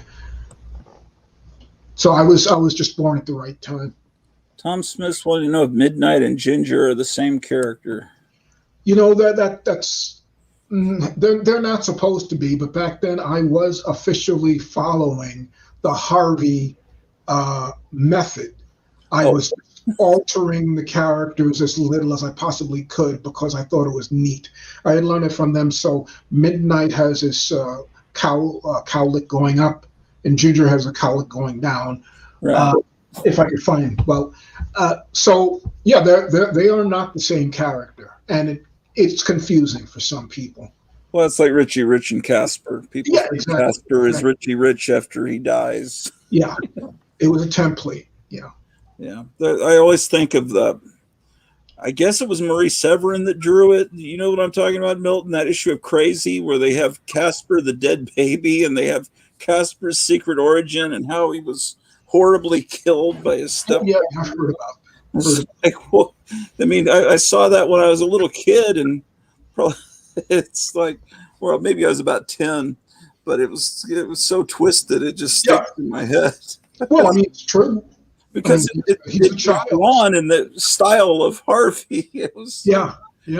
Well, one thing about Casper and his origins or whatever was that Sid Jacobson, the editor at Harvey, was very proud of creating the whole comic book milieu of the haunted houses and stuff, because in the original cartoons, Casper walked out of his grave at night and went out to make friends. Yeah. And that was morbid. So Jacobson said, well, we're not going to do this. And it worked. Yeah, there was a whole land called Ghost World, right? And you had all the supporting characters and, the horse and the Wendy, and it was so wonderful. Yeah, they did the whole thing there.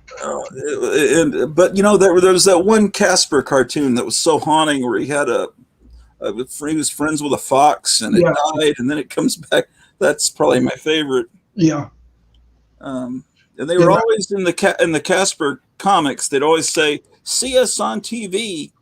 And then the only Casper cartoons I saw on TV were just those ones where I don't have any friends. And there were some made in the 60s, but they never showed on television, at least in the markets I lived in, where all the characters, I don't really remember cartoons with Nightmare, but they must have existed. Yeah. They just weren't in syndication wherever I was at, I guess. They would disappear. They disappeared them? They would disappear and then come back and then go away. I mean, like, these things are all part of, packages of films. They run out of licenses and this and that. So they make their rounds, that's all.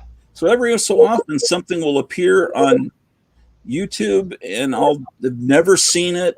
Like about 5 years ago, all these Beetle Bailey cartoons appeared. I never grew up with those. And Snuffy Smith cartoons, it's like they were probably around when Kennedy was president. They disappeared for decades, and then all of a sudden, there they are. And it's like, well, in New York, I grew up with those, so they were going around. And you have this. You go around YouTube and you find the most amazing foreign animation and link to it on your Facebook page and on in your playlist. You guys should subscribe to Milton's YouTube channel because his playlist, it's like a whole playlist of Russian cartoons, a whole playlist of cartoons from different places. It's really neat. I also have the links of some of those if you wanted to. Yeah, I'd love to. I pulled up the. Would it be okay if I showed your little short from that you made to promote Caprice real quick? Sure. It wasn't really to promote. I was really doing a test, but yeah, go ahead. Oh yeah, because I wish it could just suddenly materialize.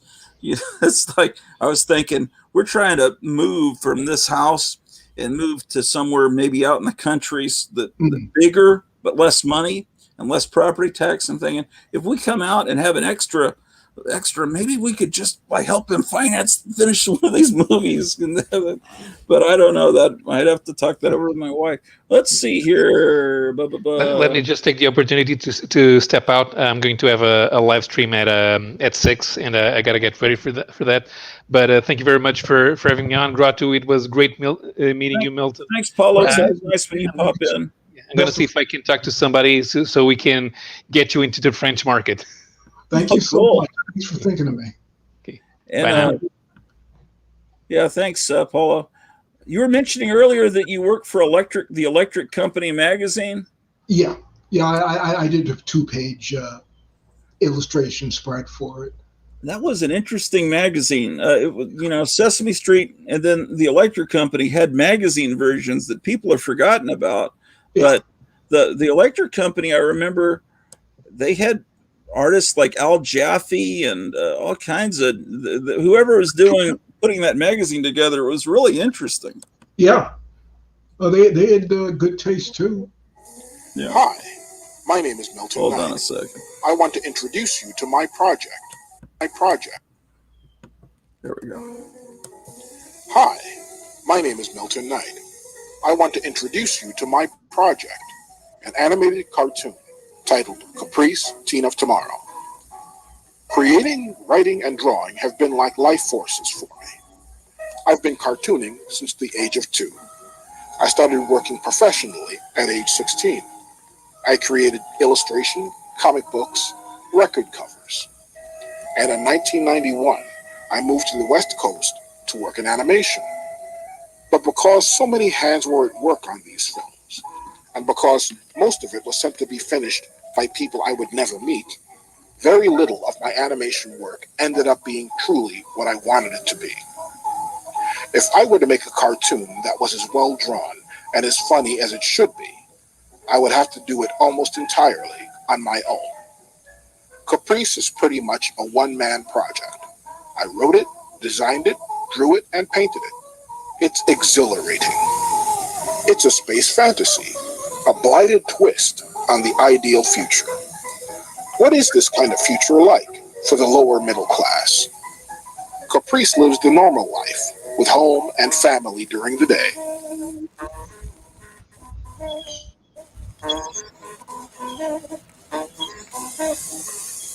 But she slips off to live her real life at night.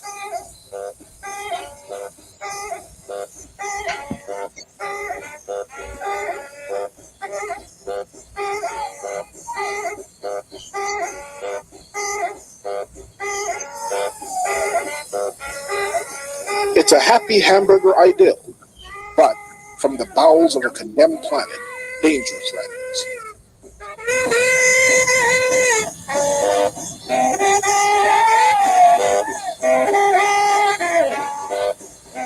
And Caprice, quite naturally, takes matters into her own hands.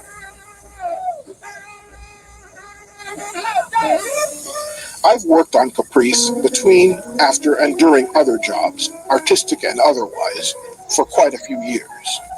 Some of the animation you're seeing is footage I managed to get finished that premiered at Asafa Hollywood's 2D Expo in 2004. It played to wild approval. This is what animation can do best when you let it. Few words are needed. The tale is told with movement, expression, and color. Cartoon art can bring out what is felt inside. It's better than realism. It's reminiscent of the earthy animation of the 1930s and 40s. But everyone agrees that it's very modern, very original. It's very me, myself. Caprice is not yet finished, and several animation festivals have already asked me to show it. I certainly will when the job is done. I am hoping it will develop into further work, further filmmaking that will really take advantage of what graphic art and animation can do with today's technologies. Animation is, I feel, the ultimate art form. It comprises so many different disciplines: story, drawing, painting, music. We haven't even scratched the surface of what can be accomplished with drawn animation. If you're familiar with Kickstarter.com, you know that this is an all or nothing proposition. If I don't reach my financial goal of $10,000, I get nothing, you give nothing. But if your pledges help me to reach or surpass that goal, those funds will go to the art supplies needed to finish the paper animation, the computer work of getting it colored and filmed, sound and post-production. I'm offering a variety of rewards for your pledge, whether it's $1 or over 1,000, and every reward is fashioned to make you feel a part of the process. From getting on my list of email updates and previews to screen credit, art from the finished film itself, and receiving an original canvas painting by myself. Whatever you can afford, it's important. Please pledge, and please help me to continue giving this project the best that I've got. Thank you. That's so cool. So anyway, the background music, is that library music? Well, I mean, like it's a lot of it is from a Raymond Scott record that I was reissued. I did the cover for, so I figured I'd use it. Yeah, those covers that you've done are amazing. Thank you. So that brings up the subject of library music, and I don't know if necessarily everyone watching understands what that is. And do you want to explain what it is, library music? Oh, well, you mean the stuff they pay for? Basically, yeah, it's the music that's used in many movies and cartoons. Yeah, and it's you pay for it, but it's a lot cheaper than hiring your own orchestra and things or band.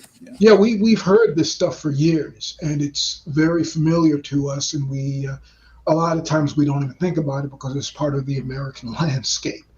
But yeah, there are companies that would license out music. I mean, this has practically been since Hollywood began. Yeah, and you know, independent producers would use it and reuse it. Mm-hmm. And some companies that come to mind are like Capitol Records did a lot of the music you hear in the early Huckleberry Hound and Yogi Bear cartoons. Mm-hmm. And there were other libraries like Thomas J. Valentino in New York. I used to buy records for them for the home movies and projects. Right. So yeah, yep. There was a British library that had the music's appeared in just about everything. Yeah, I think that might have been KPM. KPM, that's right. And there's tons of KPM stuff that you can get on YouTube, and people have investigated, and they found the music that was used in this show and that movie, and then they've created like soundtracks on YouTube. I just want to announce that this is very good to announce. I was wrong about using Raymond Scott. Okay, thank goodness. I used what I often get these LPs from very obscure, I guess, budget labels. Let's see what they like supermarket bin records from the 50s. And that it said recorded in Europe. They would buy a lot of stuff from Europe.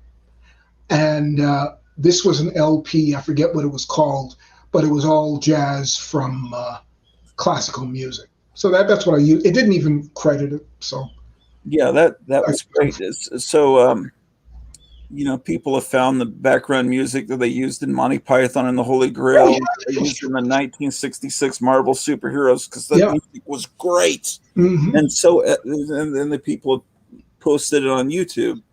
And I see you've got like a playlist or two of Seberg library music, and that's a whole nother thing that I don't think a lot of people know about. I probably need to pull up a picture.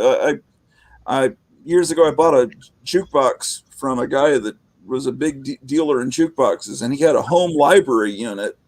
And I said, "Well, what's that?" And it's like the mechanism that's in a jukebox, but it was for home use, and it would play records that you chose in order like a jukebox would. And rich people like Frank Sinatra would have giant blonde wood library units, and you see the snotty girl in the original Hairspray has one in her bedroom, but they were also mainly used in department stores. In the back room, they have all these Seberg records, and they play at super slow speed, and then they would change records, and basically that was the Muzak of the 50s and 60s. Yeah. And so I love being able to immerse myself and just feel like I'm in a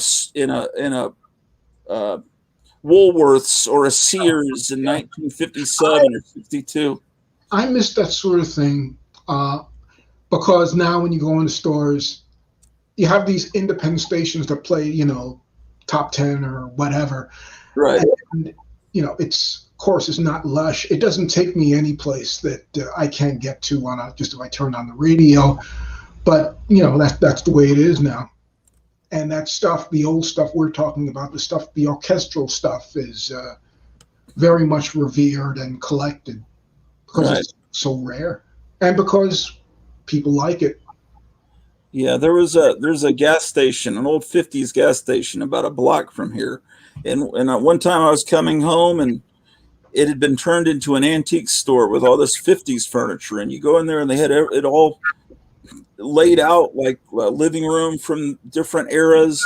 And I said, I've got this music at home. I made a CD or two for the owner. So he was able to play this 1950s music that would have played in a furniture store when that furniture was actually new. And he loved it. After a while, he stopped playing it. I guess he could only take it so many days, but it was sure cool while it lasted. Yeah.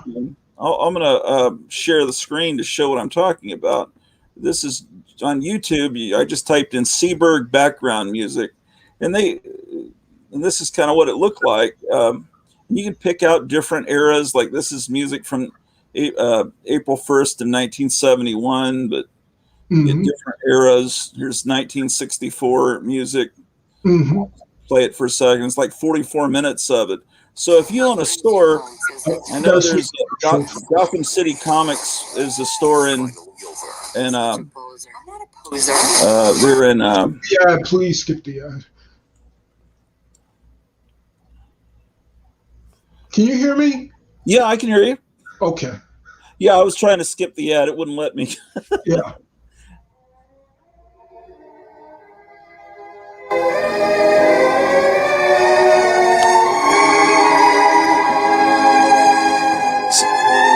And they have different tempos, but I'll show you kind of what it's like. But the machines look like that. And they had, and a lot of times they were 45s or they had longer play records, but they played, I think, at 16 RPM. Yeah. I have that album with the girl on the big face. Yeah, they also sold albums in stores where you could get Seberg background music. Yeah. But the cool thing is at Christmas time, the Seberg Christmas music is the music that kids would have heard in the stores and the toy Yeah. stores when they were buying those classic toys that everybody collects. So Hmm. it's cool to look up Seberg Christmas music. I know Meyer Greenblatt, one of the regular viewers, is always has playlists of that on his channel too. Hmm. Let's see. Movie World is asking, are you the same Milton Knight who was in the movie Paper Cut 2? If so, could you talk about your experience working on that film? Well, yeah, I did the voice of like some sort of omnipresent robot. And I don't have much that I can tell you about that because they sent me the equipment and I recorded it at home and sent it back to them. Oh, So I didn't have any contact with them at all. I mean, they were nice people, but I uh, don't have any great stories. yeah. Let me. Was it okay if I go to your YouTube page on here, Sure, Milton? sure, sure. I'll show everybody how cool it is. Okay, so you got almost 13,000 subscribers. Holy smoke! So these are things that you posted. Yeah, bits of pieces of music, songs that I've posted myself. Yeah, I've recorded. See, what I do with YouTube is I have an old DVD recorder, and I'll set that in 6 hour speed, and I'll just record music and things from YouTube, and that way I can preserve it because sometimes just things disappear off YouTube. What is So your station called? Maybe I've been going there. what's that? I said, what is your station called? Maybe I've been going there. Oh, what is? Do you have a station? Oh, well, I have a page. Yeah. Oh, Yeah, so I'm. They always say showing researches for Grady Orloff. Search instead, but I typed in Grady Orloff. mm, It's just a name I made up. Orloff yeah. is actually an old family name. It's like a great grandmother's name, and I just got Gratu from a giant ant in an old Stan Lee comic book from the 50s. So this is Uh-huh. that's when I messed up. That's still there apparently, but yeah, I've been. This is my show, and I guess if you look at playlist, yeah, I've got a ridiculous number of playlists. Uh-huh. It always said when you click on it, it always says this channel has no playlist, and then you Yeah, click yeah, on them, and then it shows them to you. It's like what? They're yeah. making it. So so I just different things. I'm always saving music and um, all kinds of stuff. I will look for that and subscribe to it. All right, cool. Yeah, I just different things. Mm. I didn't mean to click on that. Anyway, so there's just what kind of music do you listen to? Music when you're drawing or working in your studio? Yeah. A lot of times I listen to the LPs I'm digitizing, and I collect those together. I have different folders for them. Can you? I'm not I think moving. you're frozen. Hey, why don't you click out and come right back in? I bet it'll fix it. You're frozen. Okay, he should be okay when he comes back. Okay, it says device is not connected. Let's see. Tom's asking, have you heard of a YouTube channel called Cat's Pajamas One with vintage music from the early 1900s? Oh, yes, that's Tom's channel. We could show that to him when he comes back. And um, we'll read Captain Strangelife's comment when he comes back. Oof. Yeesh. Yeah, we started an hour early due to confusion because he's in a different time zone by a couple of hours, and so we just decided to go ahead and start early. So we've been going since about 3. Well, no, wait, yeah, about 3. So I know I said it was going to start at 4 Central, and then I started early, so you can go back and watch that part, guys. Um,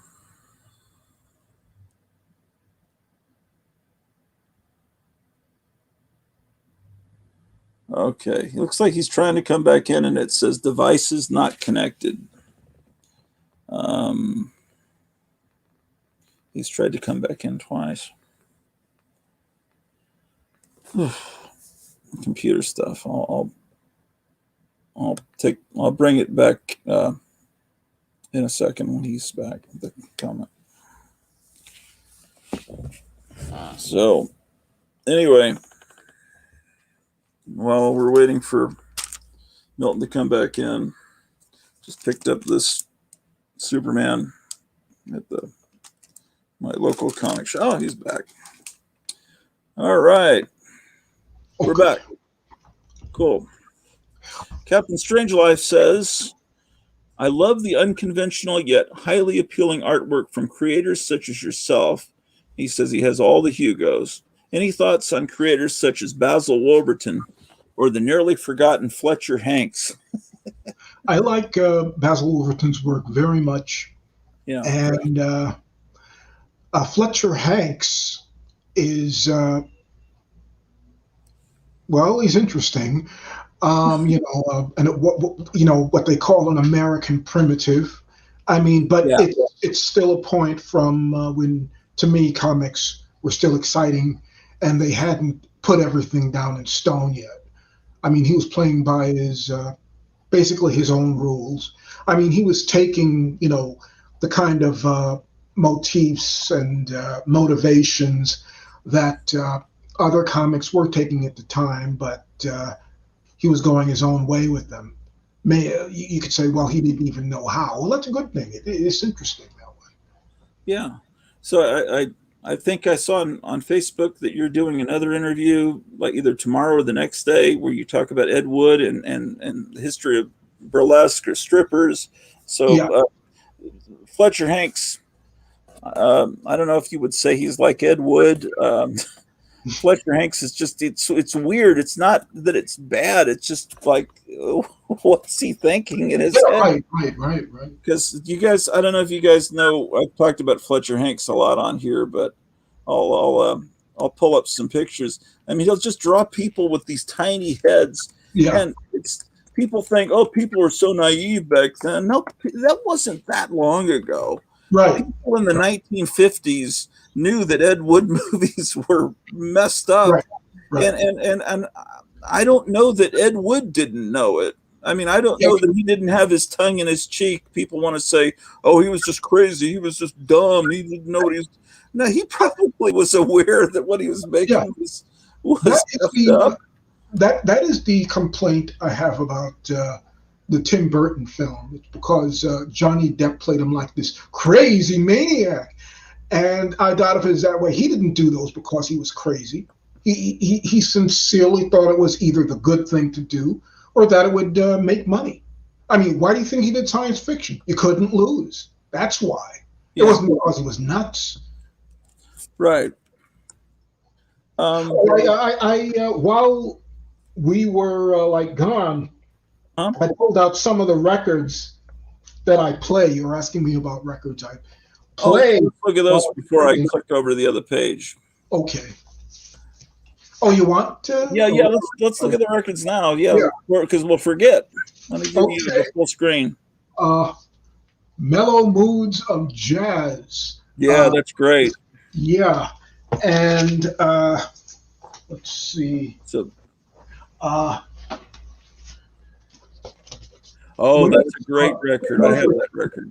Three Sons, and let's see. Oh no. Captain Strangelove says Fletcher Hanks was found frozen to death on a park bench, from what I understand. Oh, wait a minute. I can't. Let me try it. Uh-oh. What happened? I think there might be a loose wire or something. Okay. He's trying to come back in, but it says device is not connected.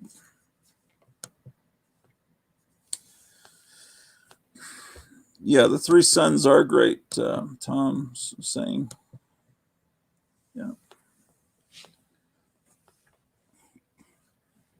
But it's if you think about it, this is music that would work ideally in cartoons, and so if you think, some people don't get it. I play this easy listening music around the house, and sometimes it drives my wife crazy. But it's kind of like living in a cartoon playing that music. Another guy is Juan Esquivel and Perez Prado. I'm sure Milton will know who those people are. While we're waiting for him to come back in, I went to Duncanville Books thinking I'd find some Milton Knight books because I don't have many, but I didn't. So I found this. It's cool how they just put it in Mylar. Okay, I think, is he coming back in? There's oh, there he is. All right, let's get him back in. This thing, it makes everything easy and hard at the same time. Maybe you have a loose wire or something to the mic or the camera. Can you hear me? I hear you fine. Yeah, it seems to fit in kind of loosely, which is strange because it's made for it. I don't know what the story is. I don't know. I don't understand computers either. While you were off, I was talking to the people in the chat about Perez Prado and Juan Esquivel. I'm sure you know those guys. Oh yeah. I have some friends. Maybe I was saying it's like you play this music and it's like you're living in a cartoon. So it's just. Well, they took me to another world, really. It's really kind of psychedelic stuff. In the 90s, was it 90s when the fad for hipsters was bachelor pad music, and they started to release it all on CD and stuff. But I was listening to that before that. Oh, yeah, me too. It's like you used to be able to get the records really cheap in thrift stores, and then hipsters started buying them up. Yeah. So, those are cool records. Tom Smith is saying you have a great taste in music. He was wanting to know if Tom Smith has a channel where he plays. Let's see. I'll give us a link, Tom, in the chat to your channel, and I'll pull that up. But right now, I was going to pull up Fletcher Hanks' art to show people.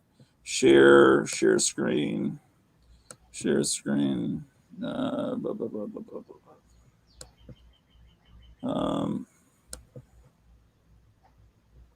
Okay. Fletcher Hanks, born in 1889, died in 1976. But images, it's so wonderful. I mean, that's the thing about comics in the 90s. They just lost the fun. I mean, I can't speak for every comic ever made, but it wasn't hip to do. Well, that's why I like cartoonists that don't draw super realistically, but like the old Captain Marvel, CC Beck, it was realistic, but it still had that element of fun. And John Severin, he'll draw a war comic, but it still looks a little cartoony. Yes. And his sister Marie Severin, I like when she draws the Hulk comic, and I really love Not Brand X because I just love that. And who else is like that? And there's a lot of great artists, but I don't. In the 90s, the art started to get so bad in comics. Yeah. Well, it was with I knew what he was doing. This guy wasn't nuts. Look at the color there and how that would attract a kid. Yeah. I mean, it's just wonderful. What happened to him? He died on a park bench? Well, that's what Captain Strangelove was saying, and Captain Strangelove is a huge comic collector. He would probably know. He knows a lot of. There's James Gunn movie called Super, and I remember Fletcher Hanks is discussed in that movie, kind of like Quentin Tarantino movies are always talking about different things. They make references to pop culture, but Right. Fletcher Hanks is actually talked about. I'm not sure if they mention him by name, but they show artwork that's clearly his or made to look like his, and so I thought that was kind of interesting that he did that. Oh, what I was really gonna do. Wait a second. All right, let's go back to your YouTube page. Because I was showing my wife your YouTube page, and you've got a one of your playlists is the old bump and grind, and my wife says, "I know that lady," and my wife is half Honduran. Her mom is from Honduras, and so I don't think this lady is Honduran. I think, but they really knew who she was, and I'd never heard of her. And it's like you've got her like all over that playlist. So I guess it's one of your favorites. Maybe one of your models that you draw from. Oh yeah, I think I know the one you're talking about. It's a Spanish name. Iris Chacon. That's it. Yeah. Yes. Yeah, I think this is clean. I'm not going to get in trouble. But Yeah, this is Iris Chacon. She pronounced it the right way. she pronounced it like Iris. So anyway, she's yeah, my wife's a big fan. She was going to come on and talk about it with you at some point. But and I could see that, and I saw that you had Virginia Bell, and I thought, well, that certainly makes sense because your paintings and your art, a lot of it looks, a lot of the female characters look like Virginia Bell. I'm frozen. The ones behind you, and Can you hear me? I can hear you, but you're frozen again. Yeah, I'm frozen again. Wait a minute. Let me try it again. Okay, that's fine.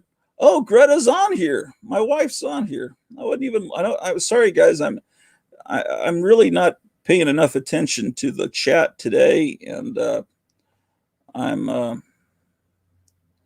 sorry if I'm ignoring you guys. I usually pay much closer attention to it, but I'm also don't normally have a guest, and I have to really think because I have to be kind of like a professional host tonight. Normally, I'm just winging it.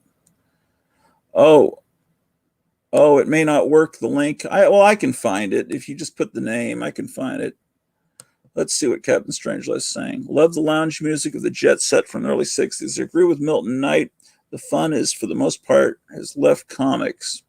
Yeah. Oh, and my wife's telling me Iris Chacon. And then, yes, Myers says, looks really cool.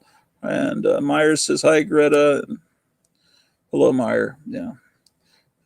My wife's name is really Cleo, but she uses Greta because it sounds like Gratu. Okay, so Milton's back. Yeah, I'm back. Yeah. Okay. So my wife was trying to tell us over in the chat. Iris Chacon. Let's see. Captain Strangelove says, regarding Fletcher Hanks, who was found on a park bench, I think in Manhattan, and completely destitute, frozen to death. That's terrible. Yeah, it is. I want to know more about that. Okay. So, I'm trying to remember my train of thought. So, what are some other influences? Say it again.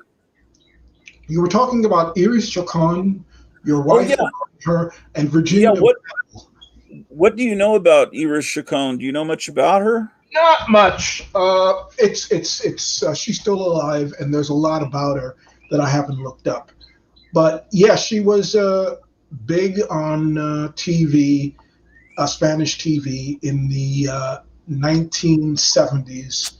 That's when I, found her. I was a teenager, and has been going ever since.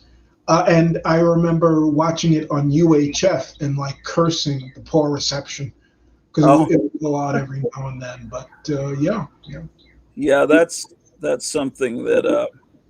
I remember trying to get the UHF to come in because that's where all the good shows were. Right. Yeah. Okay, so Yeah, that was people don't understand that. Yeah. Of course, now when a TV station messes up, it's actually even worse. It breaks up into annoying Lego blocks and Really? Really? screeches. They I said, didn't know they well, with still this did that. new the new technology, you'll either get a crystal clear picture or it'll just be static. But no, Oh, it turns you into this weird Lego-y freak. Okay, oh, I've got a channel pulled up that Tom Smith in chat is. This is a channel. Holy smoke! He's got almost 53,000 subscribers. He made this channel, and he puts up this music of the past. He's got all. He must have devoted years to this. He's got oh, several of these channels, and it's just all this music that he's put up, and some of these people that are still around have thanked him for putting their music up because they're older people that don't know how to work computers, and yeah. this is something he's really put his heart into. Cat's pajamas, I guess, without the A there. Are there any? Give me so what is a cartoon that just completely blew your mind?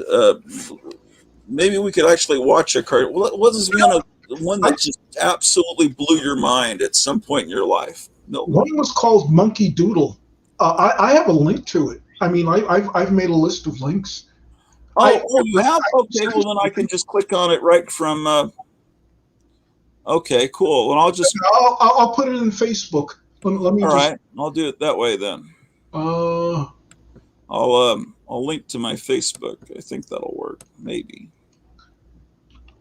or I can put it in chat, but that didn't work before. I don't think they let YouTube likes people putting stuff in chat because they think people are going to try to sell stuff or run scams or be creepy.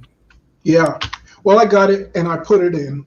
See if you can do it. Okay, but you got to make sure. Yeah, there it is. Okay. Oh yeah, I've seen this. It's insane. Mm-hmm. Yeah, I have this. Yeah, yeah. All right. It's up. It's not. Oh, there it is. I can't see it, but. Well, you can't? No. Okay. Here, see it. Okay. Hold on. No worries. I know what I did wrong. Okay. When I click on the link, Milton, it opens up a whole nother page.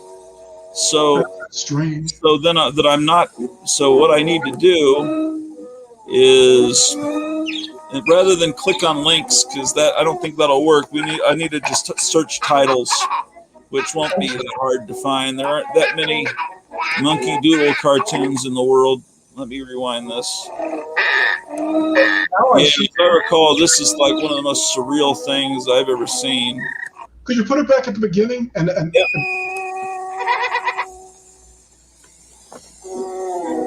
This is library music, by the way. Yeah.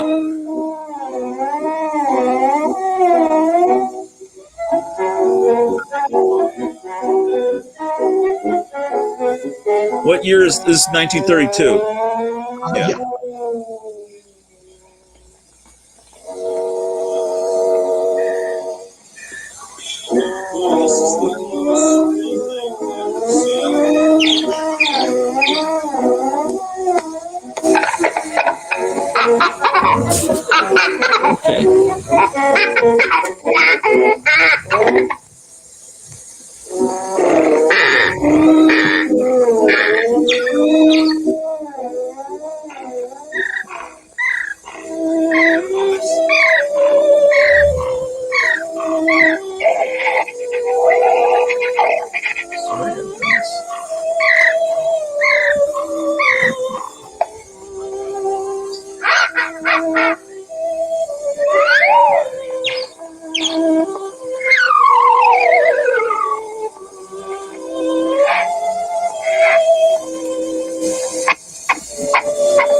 constantly in there moving.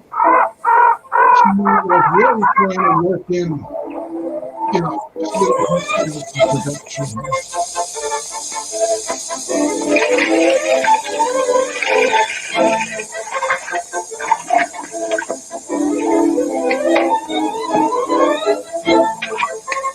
I think they wanted to sell a series of this. Yeah. Oh my God. There really is no story to speak.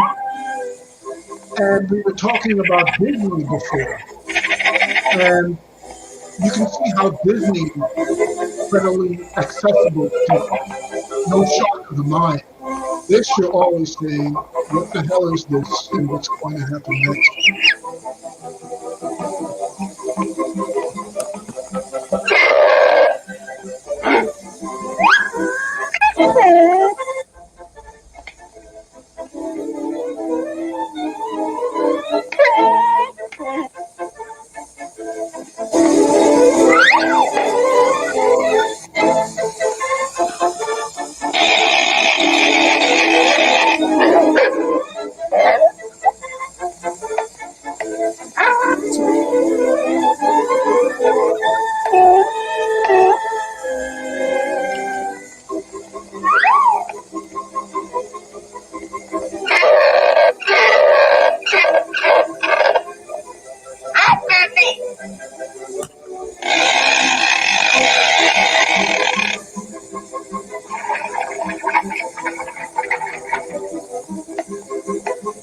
Okay, big boy, have fun.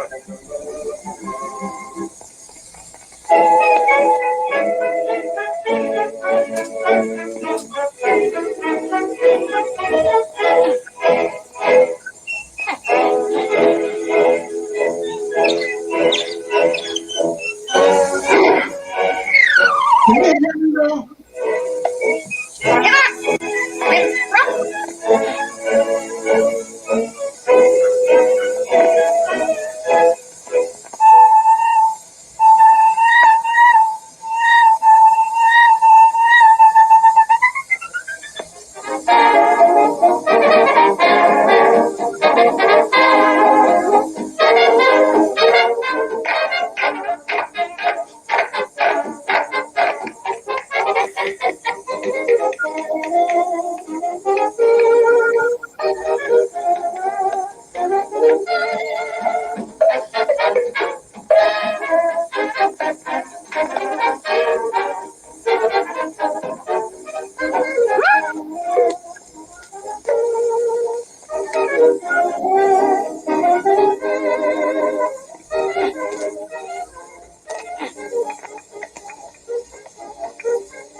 Wonderful, marvelous. Where did you ever get such talent? Me old man.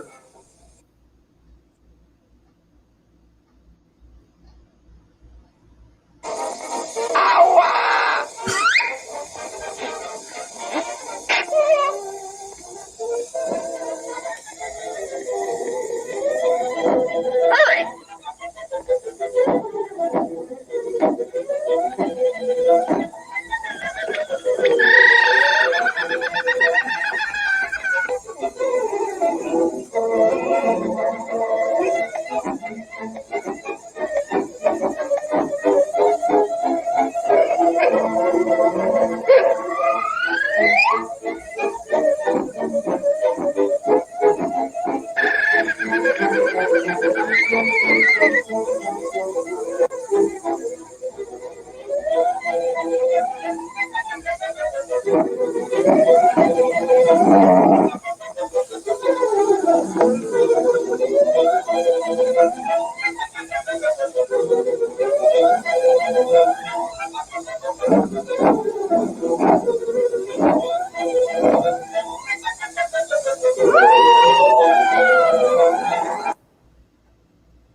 Were these scenes censored out of it?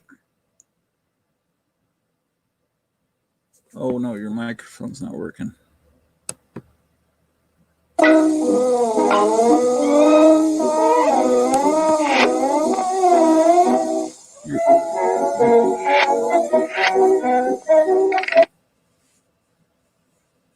He's coming back in.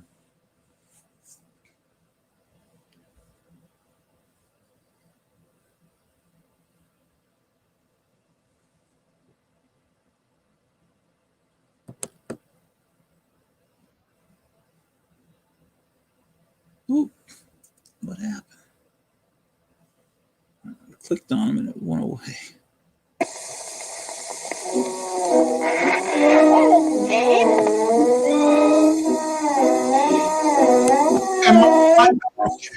You're back. We just couldn't hear you a minute ago.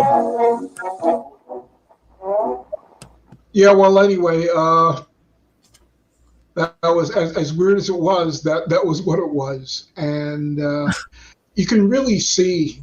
At least I can really see here how accessible Disney was, and then someone like Les Elton comes along, trying to be in that territory, but the story is just not there. The cartoon is well drawn, the animation is wonky, but no story at all, and that's where Disney had the edge.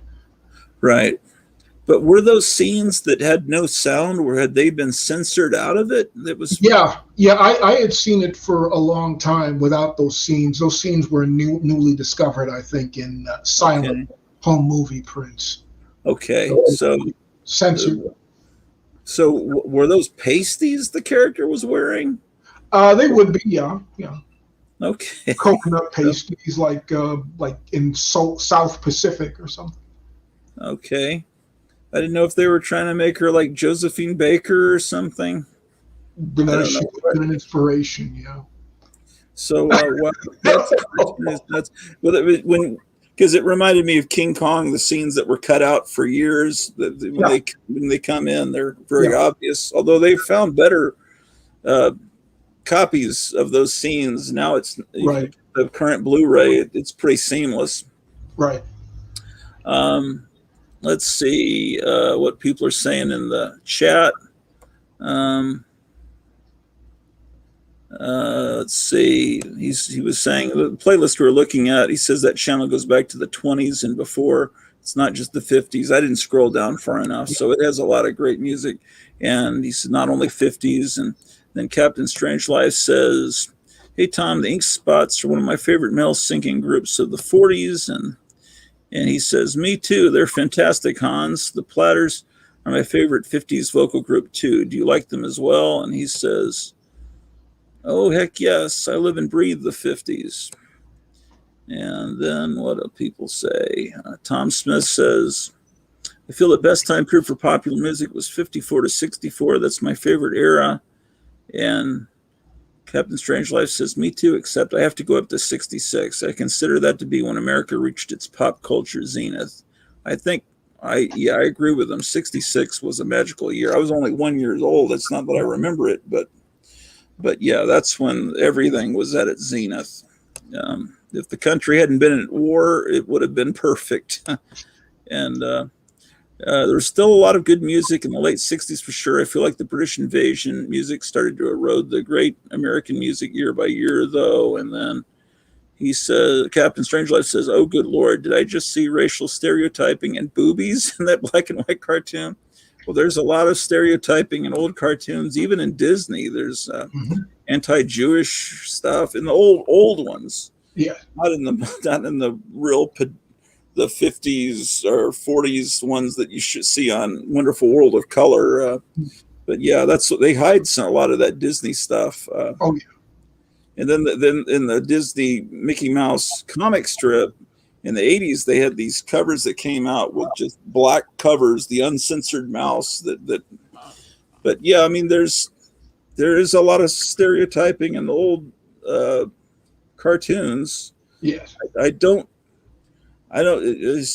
I mean, yeah, it's there. I mean, well, they didn't outwardly like say black or African American in that cartoon. Right. They just drew monkeys in those days to look like the minstrel show stereotypes. Yeah. And you may also notice that in that cartoon there was a pair of stereotypical Jewish monkeys as well. Yeah. So these were just things you did. Those were things that they did. Cartoonists being buttholes and not being conscious of how significant these things were. They were simply part of the American fabric, and we've been seeing people trying to take it back there. Yeah, it's like the character of Bosco. Is he supposed to be an African American kid, or is he supposed to be a monkey? I've never been able to figure it out. He's supposed to be an African American kid. Oh. Now, later on, when they adopted the comic in the 50s for a coloring book, they made him a monkey. They gave him a long tail and all this stuff. And also thinking about the Spirit knockoff that Lou Fine did it was called Midnight. He had the trio of people, and he made Ebony White a monkey. So, that's just what they did. That's one of the things is that Will Eisner's Spirit is one of the greatest things ever in the history of comics. But I don't know, in today's times, could they reprint those stories? He really overdid it with Ebony. Ebony was overly grotesque. It was almost fetishistic. Yeah. And the only reason I can get somewhat past that is that he tried to make the character a little bit more human after the war. But I see these things now. I have even less tolerance for them now than I did than I did when I was a kid, because I know, the consequences and how unthinking they really were. Yeah. But I just say, hey, well, that's the way those powers were in those days, and I kind of just go past it. Either I am able to enjoy the cartoon on other terms, or I'm not. Yeah. I mean, it's because the cartoons are so great. That's it. Yeah, it absolutely. And the Little Rascals. What do you think of that? I'd want to like it. I mean, like back as a kid, I accepted it like anybody else, but I got a bunch of VHS tapes, and it just got to a point where I had to wait until they got the color gag out of the way. There's going to be some joke about Stymie's black skin or something, and I finally admitted to myself, I'm waiting for it. I don't want these, and I got rid of them. Okay. So yeah. A lot of times, it all depends on what it is. Yeah, and then the furthest they went had to be when, what was it? Their uncle came to visit. That was the Borneo Wild Man of Borneo or whatever. Yeah. Well, I mean, it was Spanky's. Yeah, Spanky thought it was his uncle. Thought it was his uncle. Yeah. And it's like you laugh hysterically at it, and then you realize I shouldn't be laughing, but it is funny. But it's like, what? Yeah, you feel guilty afterwards. Yeah. Jeez. But yeah. So what else? That cartoon is nuts. Any others that are up there? What others have you pulled out? Can you pull up anything but YouTube in this case? Yeah, I can pull up YouTube. What title? No, I mean anything but you. Can you do? Oh, but I can pull up anything. Yeah. Okay, let me because I got another link thinking of another side of cartoons. I got a Japanese thing here from 1936. Are these things in your playlist on YouTube? No. Okay. Let's see. Oh, wait a minute. No. It's I couldn't put it on YouTube because it's on another channel. So let me put that in your thing. See if you get it. See if it's okay. Yeah, I mean, I can click on a link from Facebook, and then I just have to open another window because I'm not sure how to. I'm not very good with this, but I'll figure it out. It may just take a little bit longer. You got it by now. Yeah, hold on. Yeah, my wife was wanting to ask a question. What's your question? I wanted to ask him if he ever got into any of the neo burlesque artists. My wife's wondering if you ever gotten into any of the neo burlesque artists. I guess that means the newer burlesque artists of today. Came back in the 90s. The in the 90s when there was a resurgence of burlesque until now, or did you get into any modern burlesque artists? Or you mainly? I've watched it, but I haven't been following any particular artists because I don't see them around long enough to like gain, a following. There was one that Cleo or Greta, her real name's Cleo. My wife showed me one from New York that was just insane. I don't think I could. Oh my God! So what was her name? So wonderful. Her name is Julie Atlas Moose.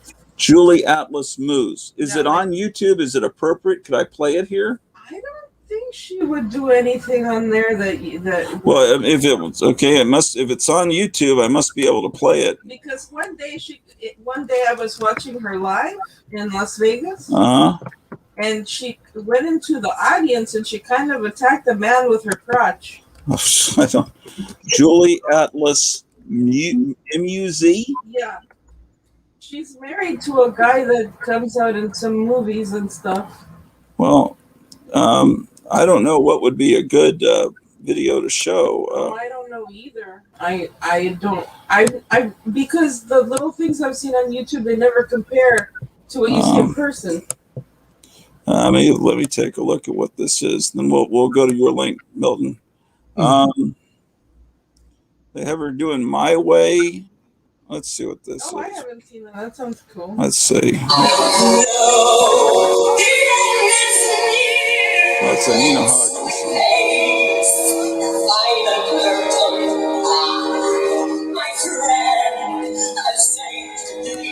Maybe I'll silence the music just so the copyright deal. Yeah. But every time I've seen this artist, she's just like nuts. She's good. Yeah, so I don't like most of these new artists, but my wife told me about this girl, and it's just like, wow, she's incredible. But okay, so we were gonna look at some Japanese cartoons. So yeah, Julie Atlas, and her last name is M-U-Z. That's someone to look for. So she's putting herself into a balloon. I'll let you see this, Cleo. Okay. Oh yeah. I think I've seen her in a balloon before. I didn't know you could do that. Oh, they used to do it in the old days. Well, they had bubble dancers, but they used bubbles to hide themselves. This whole thing about getting into one, I've never seen before. Yeah, she's just going into it. Yeah.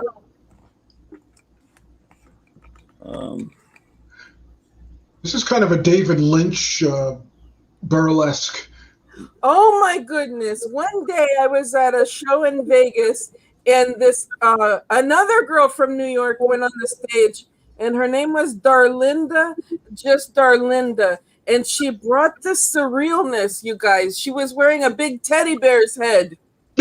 And I said, oh man, I feel like everything just got all David Lynchy. Yeah, right.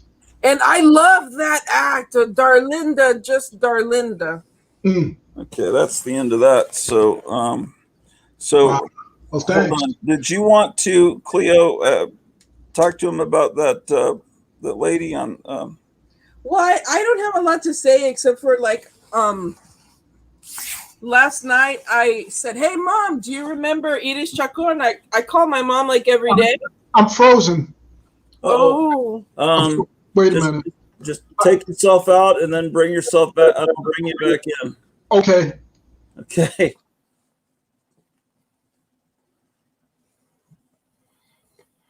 All right. So anyway,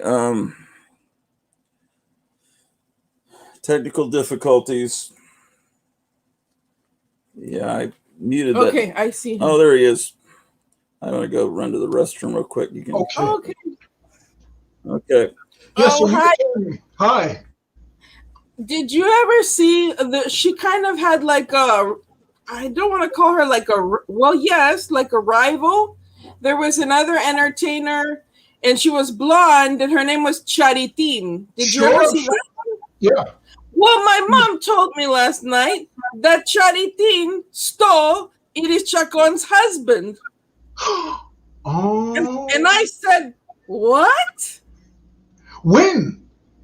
I don't know, but she's inferior. How could she steal? Yeah, right. She's too skinny. I'm surprised. Wow. I just didn't know that, and I heard it last night from my mom, and I was like, what? Some people say, one guy I knew said that Charitin was a better artist and performer than Chacon. No. Okay. And she was, her personality was a little bit obnoxious. Yes. Yeah, I noticed it just wasn't the same. No. And then the channel replaced Iris Chacon with Mariah Kassan, and I didn't get into her. I don't even know who that is. So maybe that was to the point where I was already playing outside all day until the lights came on and off and you have to go home. And then I just wasn't watching too much TV. Right. Yeah, well, like in the 90s and I was a teenager and I was out all the time. I think I didn't really watch TV for like 10 years. Yeah. Like I used to go to my friends' houses and they used to be like watching Buffy the Vampire Slayer and I'd be like, man, that looks stupid. It is. I'm frozen again. I'm out. Oh, you're frozen. Yeah. Try again. Okay.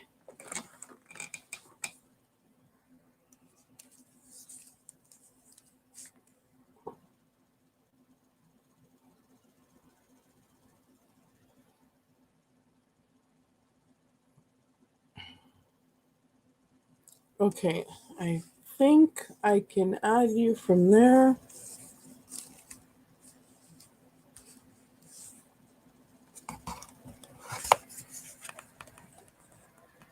Let me see. Okay. Okay. Nope. I could hear you for a second, but there was no picture and you disappeared. I'm sure you can see me, but as soon as I see you pop up, I will add you right back in.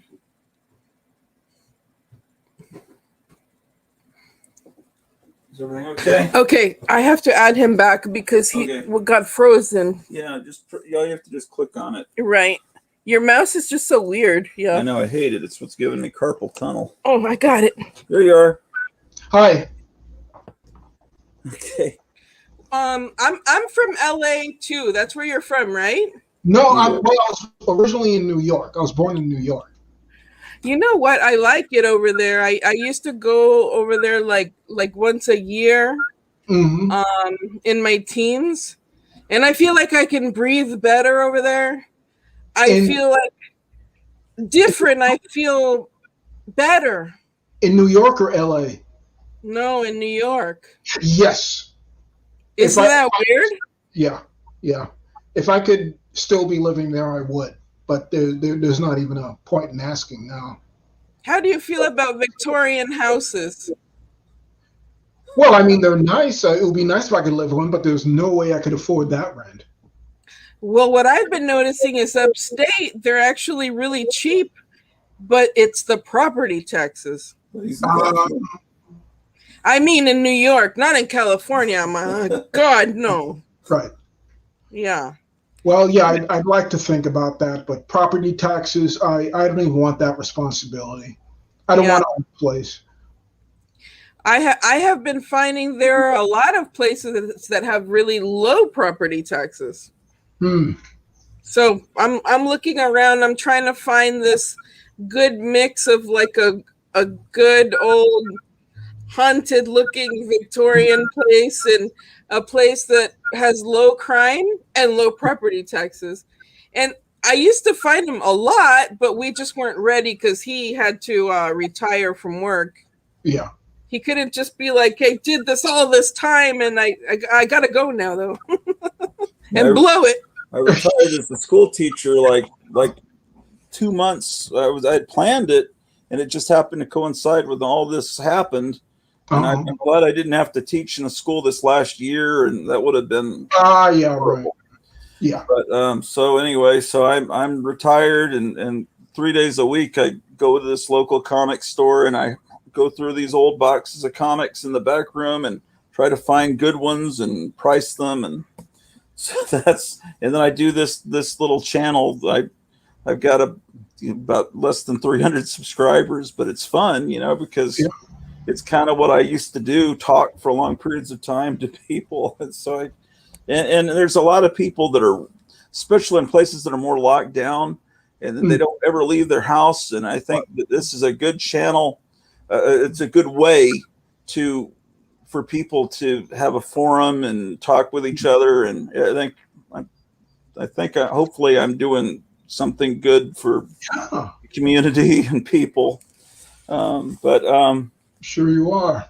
So, and I was thinking, Tom in the chat there has talked with Mort Todd, and so I was going to bring him on, but he's in the middle of moving and setting up his art studio. He says soon he'll. So what was it like working with Mort Todd at Cracked Magazine? Oh, he's a funny guy. I liked working over there. Yeah, he helped me develop a sense of humor. Yeah, when he comes on, if you'd like to come on and be a surprise guest, we can make it like This Is Your Life. Surprise him with people from the past. If you'd like. Like that. Yeah. Yeah, if you want to come on anytime, I do these live streams pretty often. If you ever want to just come on and be a person that hangs out, because a lot of these people that are over in the chat, a lot of times they'll just pop on. And sometimes they'll have 4, 5, 6 people. Is there anyone that would like to come on and put on your camera like Paulo did earlier and ask some questions? So it's just not just me repeating your question and reading it.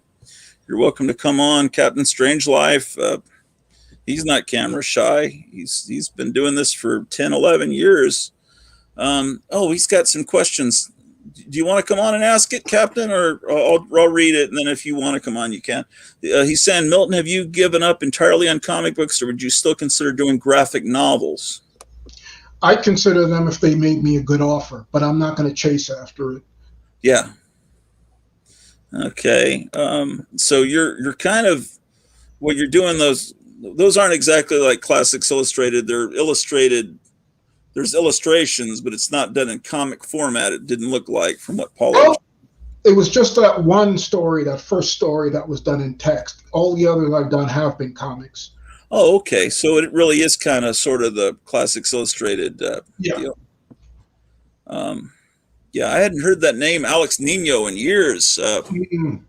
He's got a real cool style. Oh yeah, those. I think he must have left comics and must do young adult books or something. I think that's where the money is right now, in young YA books, because that's a lot of these the comic companies are trying to market their books to that crowd of teenagers, and it's that the books that are in the school libraries, they're forced to read a book by their teachers, so they'll pick something that's kind of comic oriented, and so you can take advantage of a captive audience. They're forced, you got to read a book. Okay, so you can make money making kids books. It seems like that's the way things are going. Okay, so we were about to look up, you were about to give me a link. I did give it. So send the link to Kenneth. I did send it. Yeah, go ahead. Your link is there on. Oh, it is the chat. It sure is. All right, never mind. Okay, so I'll link to that. Yeah, these cartoons from overseas are amazing. Share screen. Share screen, Chrome tab. All right, so I've got it pulled up from Animation Film Archives. Let's see, My Big Emergency. It's from 1936 by Sine Yakamoto. It's 11 minutes long. Let's take a look.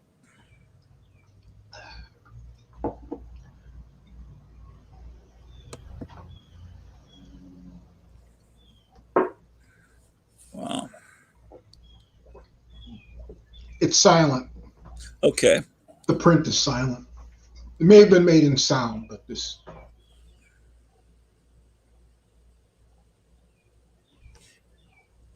So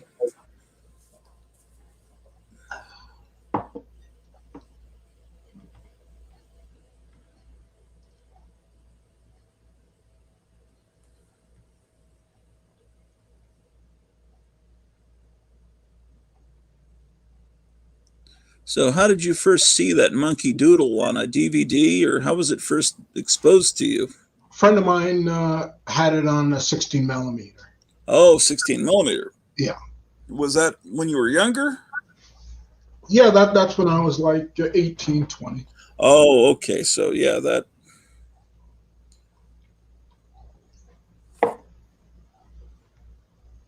You might be frozen, but I can still hear you. I'm frozen. Can you hear me? I want to go out and come back in. I don't I'll know do why it. it does that. Maybe maybe it's taxing your computer or something. Does it unfreeze after a little bit? No, he has to go. He has to leave and come back in the studio. And sometimes it's been doing that to me too. Oh, this cartoon's cool. Someone says Gratu must be dropping a deuce. No, I was turning the air conditioner down and peeing. So just so you know, let's see. And Milton's back. Hi. I was just going to turn on the fan. Oh yeah. See you. Yeah, today was over 100 degrees down here. How hot is it up? How is it? Where are you at, Pasadena? It's 82. No. I'm in Bloomington, Indiana now. Oh, you're in Indiana. Where was I Yeah. getting the idea of Pasadena? I must have seen it in something I was reading. Well, I mean, like I had been there, but I moved 3 years ago. Oh, okay. We were like really thinking about almost moving to Indiana. There was an old funeral home with like 6,000 square feet. No, it was 12,000. 12,000 square feet. And it was in what town? Oh, I don't remember, but it was only $140,000. $140,000 for 12,000 square feet. Oh. And it was cool. I mean, the upstairs was where you would live. It was all living quarters, and I could have set up all my pinball machines and stuff. And I didn't like there was a gas station next to it. Oh, there was a gas station next to it, so she was afraid it might blow up. Yeah. So I guess it's always a possibility. I don't like it. Also, the fumes. I mean, probably The fumes, yeah, right. I'm already loopy enough. She says he's already loopy enough. Can you hear her? I don't know how well she's kind of sitting away from the camera. Yeah, I heard that. Yeah. Okay. Wow. So there's a cartoon, I think it's from Germany or somewhere, where they're bombing Germany, and it's Popeye and Mickey Mouse. I'm sure you've seen that. They're bombing the Germans. What you're thinking of was a Vichy France cartoon. Okay. I mean, the section that was on the side of the Nazis stole those characters and had them bombing France. Right. So it was Nazi propaganda, and they were using our characters because Mickey Mouse, I think, in a lot of parts of the world is the United States. Yeah. And the Japanese never, I mean, you see, that's Bimbo right there. He's an evil American. But they never made up their minds whether, the U.S., I mean, they were both pictured as good guys and bad guys. They liked those characters so much that they didn't want to give it up until they finally had to. I know you know this, Milton, but just in case people watching don't know this, my wife didn't know this. Betty Boop, when she first started, was a dog. Oh yeah, and had long ears, and Yeah. Bimbo was her boyfriend. And then they changed. The long ears just became big earrings, and she became human.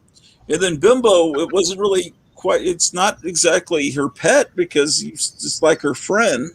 Oh yeah, because he talked and walked on two legs. But I don't think the dog was still her boyfriend after she became a human. It's just, and then later when the Betty Boop cartoons became tame, she had a cutesy little dog named Pudgy. Yeah. And I think Bimbo was long gone by that point. But I'm frozen. I was asking if Betty Boop was a redhead. Well, it was a black and white cartoon, so I don't know how you'd know. I've seen these old ones where she had red hair before she had the black hair. Oh, you're probably thinking of the Cinderella. There were two color Betty Boop cartoons. One was Cinderella. Oh, he's gone. He must have gone to restart himself. Okay. He's coming back in. I'm back. I should be back. Okay, cool. You're back. My wife was wondering if Betty Boop was a redhead, and she said there was a color. And I realized she's talking about the Cinderella cartoon. Or Cinderella. She was had a red red hair in that. Yeah. Yeah, and there were two color ones, right? Am I wrong? Not a Betty Boop. There was only one. They did three. Okay, I'm thinking there were two color Popeyes. 3 color Popeyes. 3. Alibaba. Those are the ones that were always on the public domain. 6-hour cassettes, VHS cassettes back in the 70s, when 80s, whatever. Yeah. Okay. 3 color Popeyes and 1 color Betty Boop. Yeah. Yeah. But she was playing a character, so she had red hair in that. Oh, okay. Because I think it's not an expression, red-haired stepchild kind of. Yeah, that's I think why they did that. I don't think that the Cinderella fairy tale ever was distinct in saying she had red hair. Yeah. But yeah.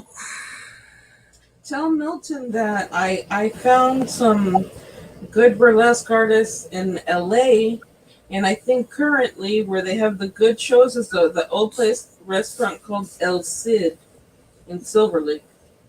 Did you hear what she was saying?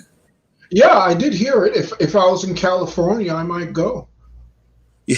Oh, he's back in he's in Indiana. That's why I got off on that spiel about the funeral home. Is he far from Winchester, Indiana? I don't know how far Bloomington is from So what is Indiana like? Because when we were looking at that funeral home, we looked at the town it was in, and they said it's a really nice town, and you can leave your doors unlocked. But then we had read there's a meth problem there, and the real estate lady says, well, there is that, but they don't really cause much trouble. But that's probably all over the United States. But where you're at, is it pretty low crime? I haven't. Well, there was one occasion which I don't care to talk about that was not good. But aside from that, it's been fine. I mean, nothing it's totally different from New York and LA. Okay. But I can lead a good life here. Couldn't do that in New York or LA anymore. Oh yeah. I hear LA's gotten really bad. Tell him one of my top 3 houses is in Indiana. Oh. Do you want to show it? Oh, go on Zillow. We can when the cartoon's over. One Okay. time I was on a stream, and then I started house hunting on the stream, and we were looking at old houses. And then my wife says, "You're showing all the houses. The people are going to buy them." And I got in trouble. And then she said, I think that's why they bought the funeral home. The people watching my show aren't going off and buying the houses. But I think Meyer may have bought up all the Milton Knight comics from mycomicshop.com. So Meyer Greenblatt in the chat, he was saying, I'm on mycomicshop.com ordering Milton Knight comics. Oh shoot, that's where I was gonna go. It's like one of the biggest comic stores the retailers that sells old comics, and it's a mile from me. Hmm. So when I order comics from them, and then they ship them to me, and they usually go to like 2 states away, and then they come back to me. So I'm thinking when this pandemic stuff is over, hey, could I just come in and like knock on your door? Because it's just a big warehouse. It's not a storefront. And just get the books, and you don't have to ship them to me, you know? Right. But yeah. Are they still closed? I mean, a lot of places are. Well, they never were open. They were Lone Star Comics back in the 70s, 80s, and until. I have to start again. I'm frozen. You sure? I guess you just have to go out and come back in again. Okay. Sorry about that. Let's see what people are saying over there. Lead paint looks like a dry run for Pearl Harbor.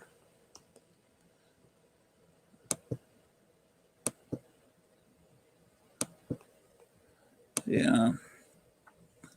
The story of Pearl Harbor, the more you study it, is completely different from from what they taught you in school, unfortunately.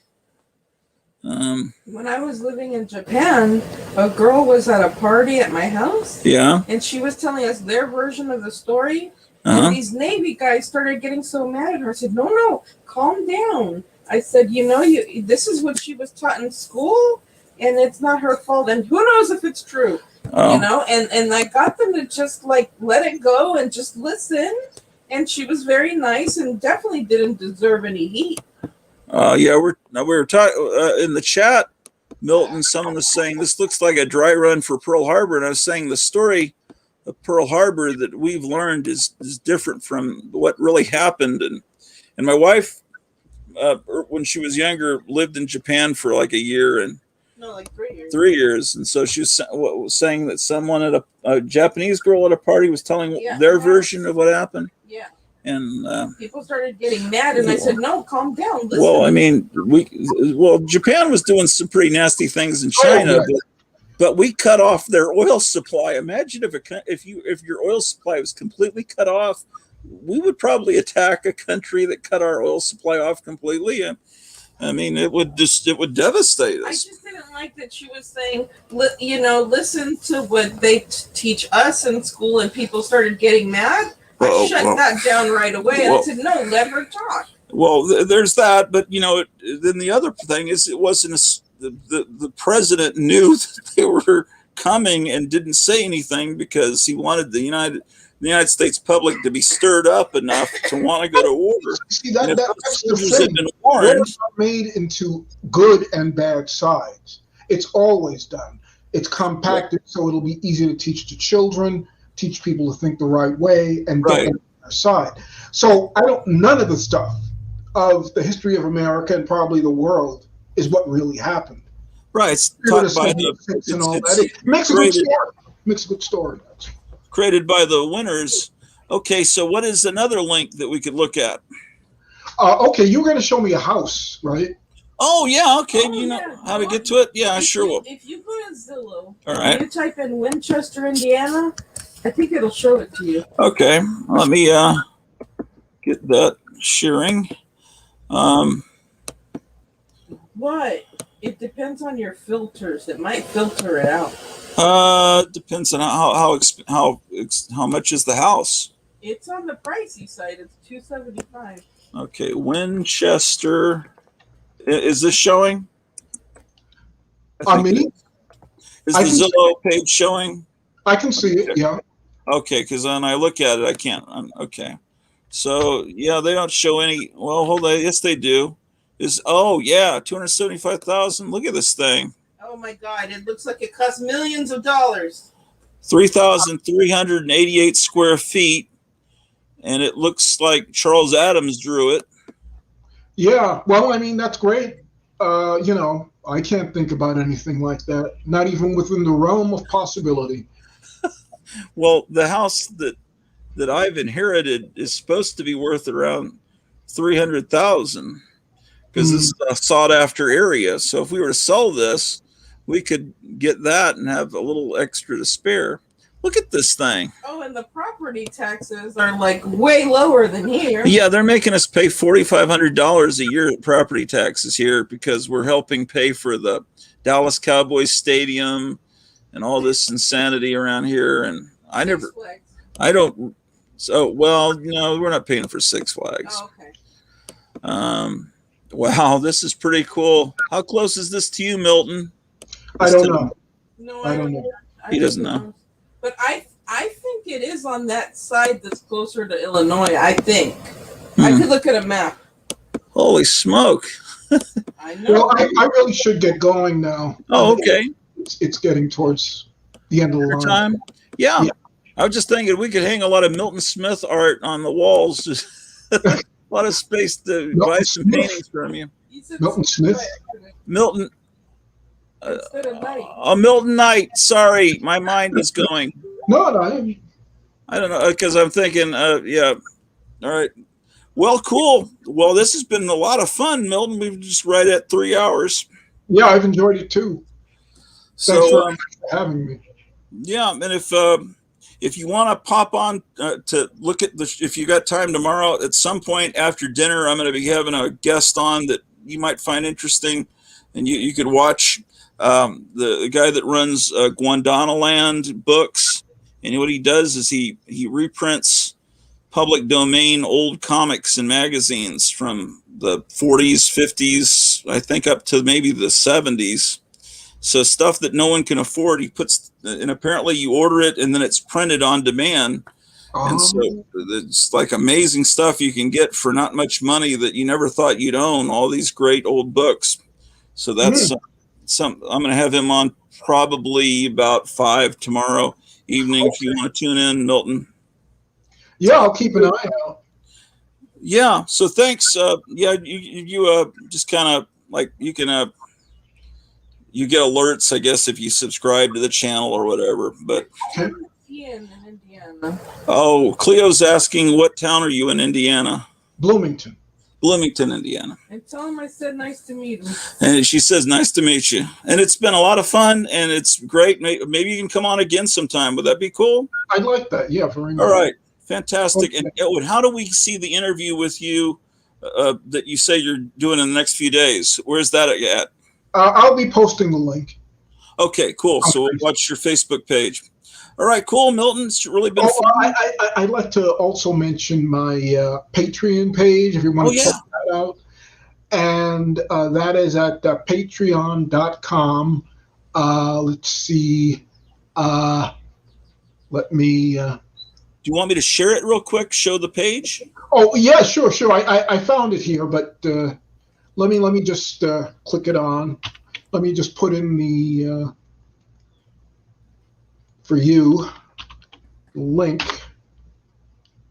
think I found it. You should have it now. I think I found it that says select a membership level. No amount is too small. Is that the right one?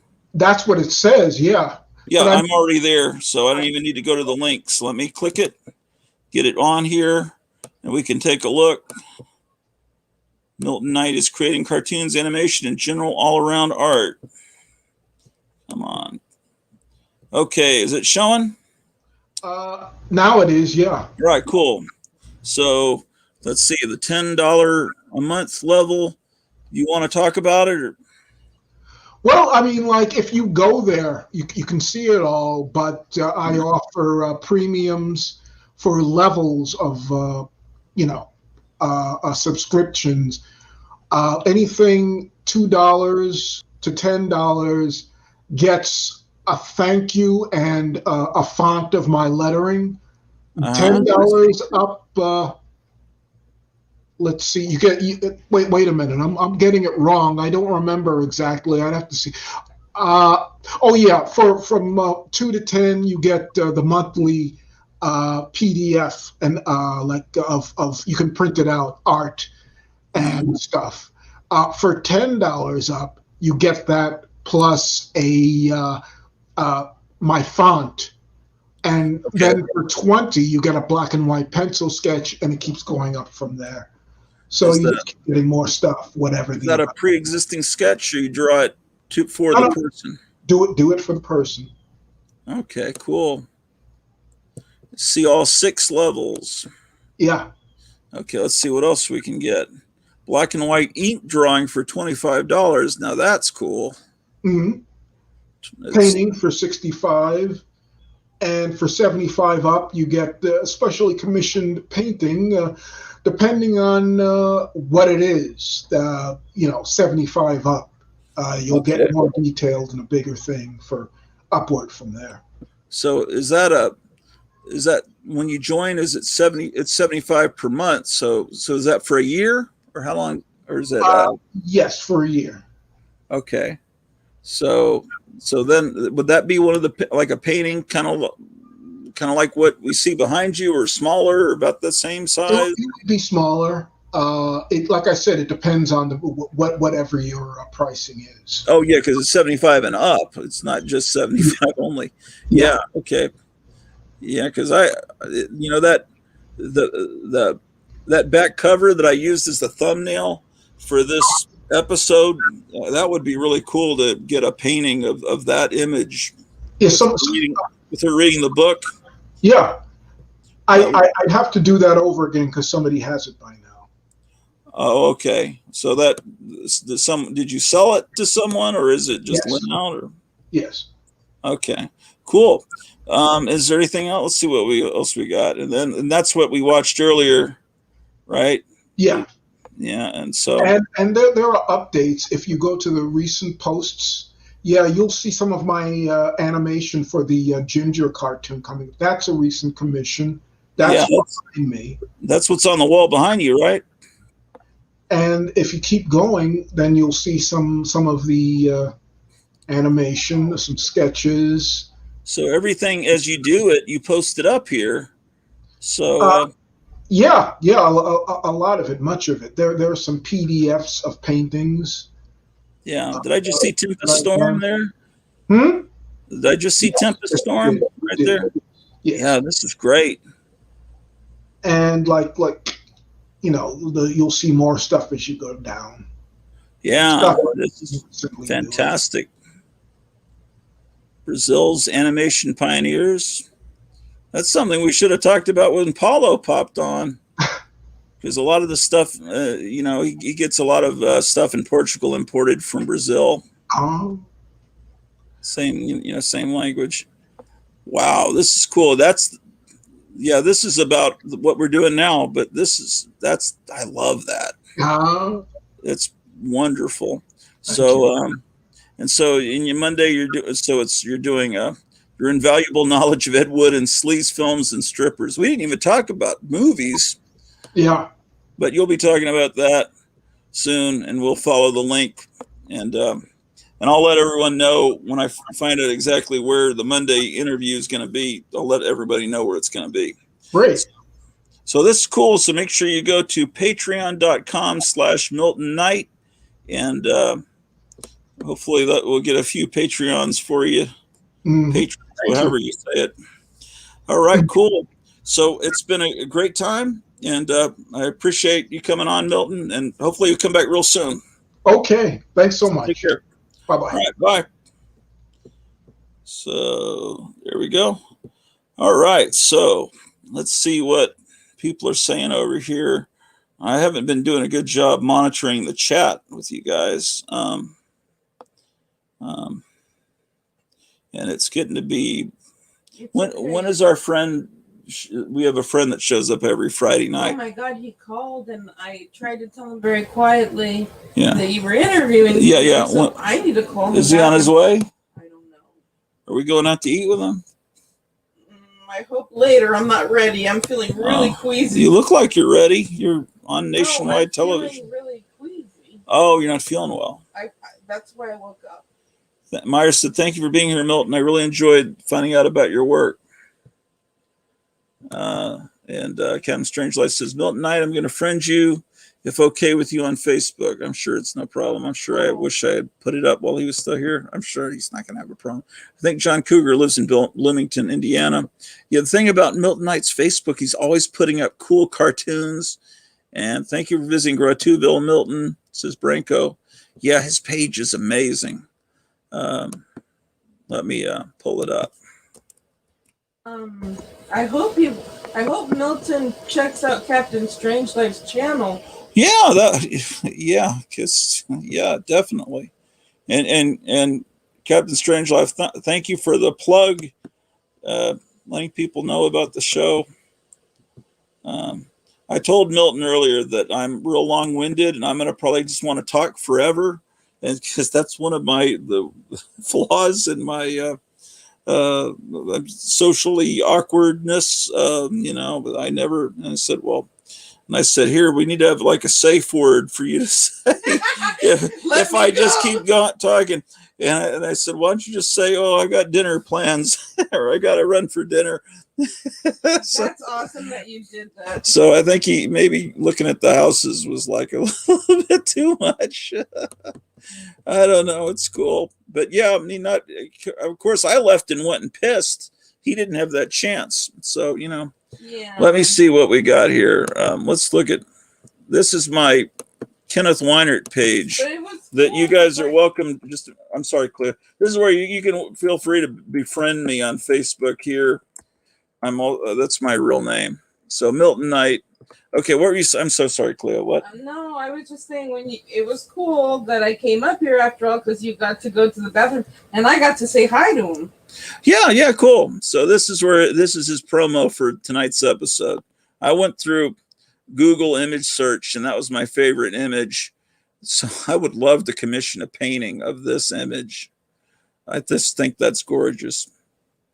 And then, so he did that twice. And so like here, he's got some Egyptian cartoon that he found. I mean, so he's constantly scouring everywhere and finding this neat stuff or these cool images, the kid from Mars and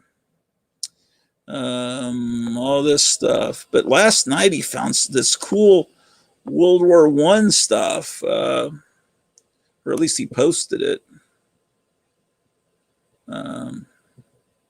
I don't know how to make this play.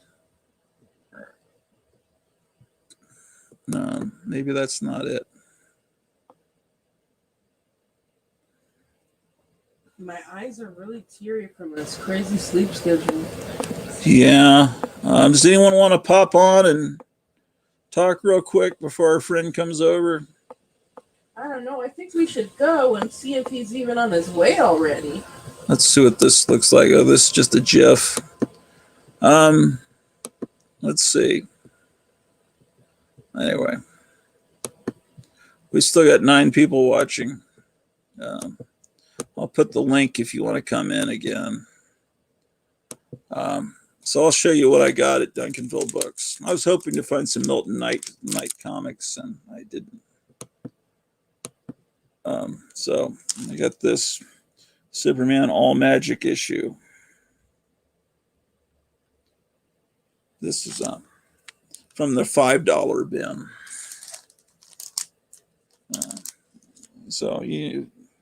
And the owner was there. I got to talk to the owner, and there's this old friend of mine that had every EC Mad and a bunch of underground comics. That's all he collected was the humor from the 50s and 60s. And a few years ago, he was trying to clear out his storage unit.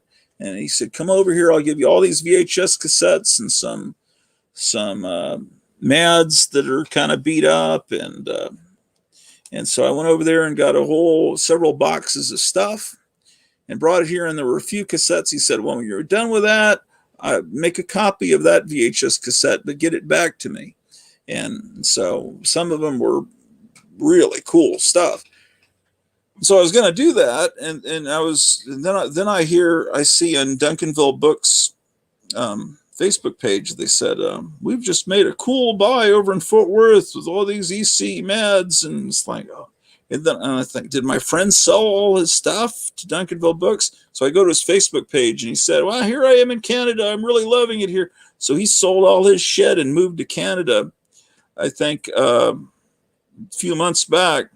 And I was thinking, well, does that mean I don't need to return these cassettes now, or should I contact him and see if I can mail them to him? But the owner said, I think he's decided to completely forget about his former life. He said he's a really cool guy. So anyway, I don't know if I'm still friends with him on Facebook. I need to ask him. But yeah, he's up in Canada now. He got the heck out. I don't think he liked Donald Trump. So all these celebrities have said, if Donald Trump becomes president, I'm leaving the country. But he really did. So I have to give him credit for that. Who is that? He's an old friend of mine that you've never met, and I haven't seen him. I've seen him one time since we met, Cleo, is when he asked me to come over and he gave me all these cassettes. And yeah, but anyway, he was just trying to downsize. Who is it? His name is Brian Roper. Oh, I don't remember. And he runs, he's got a slam bang theater group on Facebook because he's obsessed with this kid show host from here locally named Icky Twerp. But if you're watching, Brian, I've still got those cassettes safe, and I remember which ones they were, and I can get them to you. But I think it sounded like those videos I saw of him on Facebook in Canada, it sounded like he was super happy. He moved there with his wife and was glad to be out of the country. So he's an expatriate. Anyone? Let's see. Wait, there's more comments. Anyway, I keep interrupting you, Cleo. What were you saying? No, I tended to get all egotistical and charging ahead when I'm doing this show. I'm talking over you. No. I'm kind of out of it myself. So. I think I already showed all this. I mean, I think I went to bed at like 12:30 p.m. Woke up about 4:30, and I was like, "Oh no, I'm missing the show." Yeah, well, we started an hour early because I was coming home from Duncanville Books. I went by Target because I wanted to get a frame. Yeah. But I didn't because their frames are all foo-foo and expensive. I think I need to go to Walmart because I was trying to frame this poster, that graphic. I should have shown this to Well, he makes those. to Milton Knight. Well, I don't know, but Milton Knight's first job was writing for Richie Rich when he was in high school. Whoa! And this graphic man, Micah, graphic man, made this, and it's like got a fake. They're not supposed to go over 10. It's 12. Am I crazy, or have I seen graphic man wearing a T-shirt? You might have. It's brilliant what he did. He made a fake comic, like if a Richie Rich comic was made today, and it's called Richie Rich Bitcoin. It's brilliant. I kind of want a T-shirt of that. So I need to frame this, and so I need to get a frame. I think he said that's 16 by 20, and I already framed the other one he gave me. So I need to get 2 frames. Look at this frickin' thing. How he earned his stripes. Featuring Sergeant Snorkel, rugged hand-to-hand combat behind communist lines. This is brilliant.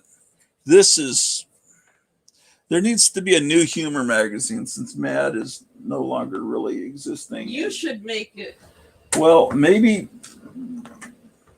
Well, can I be a writer?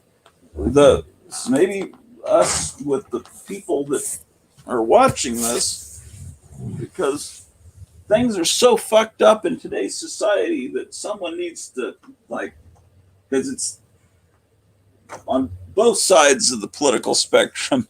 Everybody's nuts, and it's just like if there was a magazine that really just spoke the truth, I don't know, they'd probably all be killed. This Archie comic, that looks amazing, and I need to open this to see this. This was in the, yeah, I need to open this to see if that is inside, because I'm suspecting it is, and if it is, I'm going to take a close-up picture of it and use it as a thumbnail for a future episode.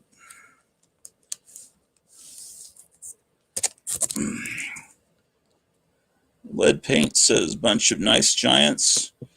Graphic man does great work. Yeah, no kidding. Okay, it's just, you really can't print that if you did a humor magazine because it's copywritten stuff, but it's sure cool on your wall. I want to, people have comic book walls. I want to have a whole wall of fake comics. I think that would be great. Okay, so looks like they've just been beaten up. I want to find that image though. Well, no one wants to come on. I may Oh yeah, there it is. There it is. That's great. Look at that. Look at the you imagine if you saw a band perform and it was like that. You guys realize, oh yeah, I was about to mention this. Do you realize that the number one song in 1969 was not by Jimi Hendrix, was not by anyone? It was Sugar Sugar by the Archies, number one song of the whole year. And if you watch the original cartoon from which the song came, Sugar Sugar is being, you know who the song is about? It's about Sabrina the Teenage Witch. She's the girl that it's being sung about. Little bits of trivia, yeah. Yeah, you watch it, and I probably can't play it here because it'll be a copyright infringement. This is the comic he wanted to write, but they didn't publish it anymore. Oh. And when he was saying when he went in, the publishers said, "Well, what comic you want to write for?" And he said, "Little Lotta." And one of the. Well, you're showing me, but you should. I know I'm Little Lotta. You guys know what Little Lotta is. I didn't, but he said one of the artists working there says, "Well, it's nice knowing you, Milt," because they didn't publish it anymore. They were just doing Richie Rich. But yeah, it's like the whole premise is that she's fat and she loves food and she's super strong.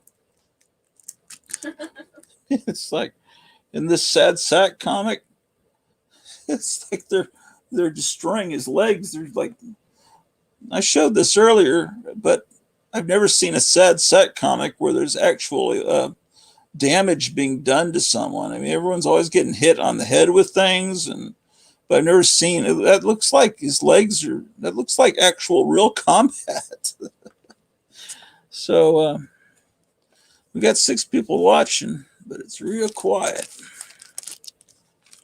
I think we should get going. Should head on out. Well, yeah, because I don't ever want to end. That's why I told Milton Knight, "Hey, I'm going to have to let you know."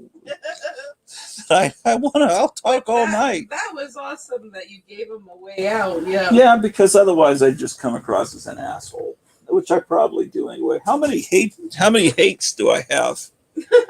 I mean, what do you call them? Thumbs down? I got to have at least one. There's always someone that hates me. No, you don't have any. I don't have any hatreds. Yeah. Hatreds. But, it could show up later whenever your stalker has a chance. I only have 5 likes. Wait, no, this is the wrong one. I did one. I started it. There's 2. I've got to remove that one because there's 2 episode 437s. One is only went for a minute, and my microphone was messing up. Oh. So this one is actually the second 437. I've got to eliminate the original one. You gotta cut it out. We gotta go watch Satanic Panic stuff before our friend gets here. What are you talking about? Well, I've been into watching that crazy Jesse Saboter, man. Oh, okay. I need to figure this out. Ratu Orloff 437. It's in the YouTube studio. It's only showing the minute 37 one. Let me. Meyer Greenblatt says you do have a thumbs down. He says I see 9 up and 1 down. Oh, okay. Yeah, that's that same person that always gives me a thumbs down. Why would they give thumbs down? But who is it every time? Like, if they don't like you, why don't they go do something they like? Why don't they go smoke a cigarette, look out the window, comb their hair, anything? Just get the fuck out of here. Oh, be nice. It's just someone that's. They don't like me too much. I don't know. I guess there's a lot to not like about me. Okay, well then it's only showing. Oh, I see. I need to eliminate this episode. Let me watch it real quick, and then I'll eliminate it. I'll make it part of this show. Isn't that creative? I eliminate it, but it will now be. I don't think my microphone was working. I think that was the problem. I see 11 up, 1 down. Okay, hold on. Let me watch this episode. 11 up, huh? Hey, once again, we're back for Friday Night After Dark. It's Roger Orloff, and it is... Hey, once again, we're back for Friday Night After Dark. That's Roger Orloff, and it is... The snafus are the charm of the show. Yeah, but then I lost my sound. So, yeah, but you can't have two episodes with the same thumbnail and the same... No. It just confused people.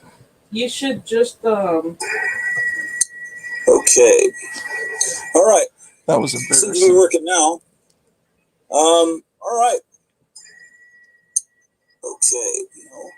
All right. Seems to be working now. All right. Okay. All right. Seems to be working now. All right.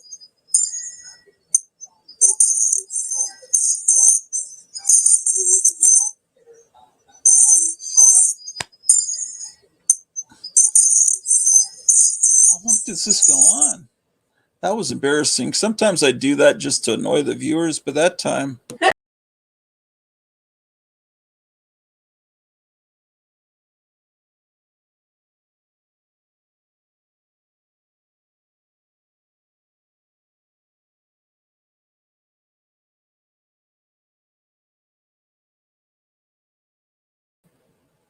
I'm back. I accidentally clicked... the fucking hell? Okay, so let me... Oh, no, I can't. How do I delete that? Okay, so let me... Oh, no, I can't. How do I delete that? I'll have to do it later, I think. So we have... How much? We have 13 up and 0 down and no gratu. Well, parting is such sweet sorrow. Are we going to eat Mexican food? I don't know. I feel really queasy. What the fuck is that? That's part of Alan's fur. It's disgusting. Okay, well, let's shut down the lights. I don't think anyone's going to be coming in. Okay, tomorrow, I told him like after dinner. We don't have a set time, but I can tell you when I find out.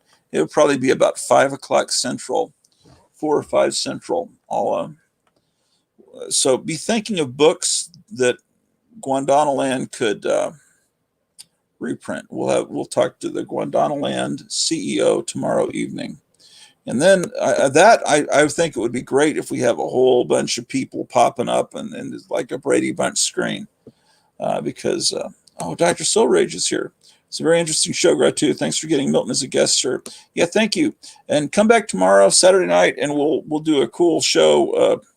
I think the guy that runs Gondwanaland is used to not showing his face, so he's asked if he could be. Well, maybe I shouldn't ruin the surprise, but I think he wants to be like a vampire. I don't know. I think the only interview I've seen on YouTube is one where you don't see people, you just hear talking.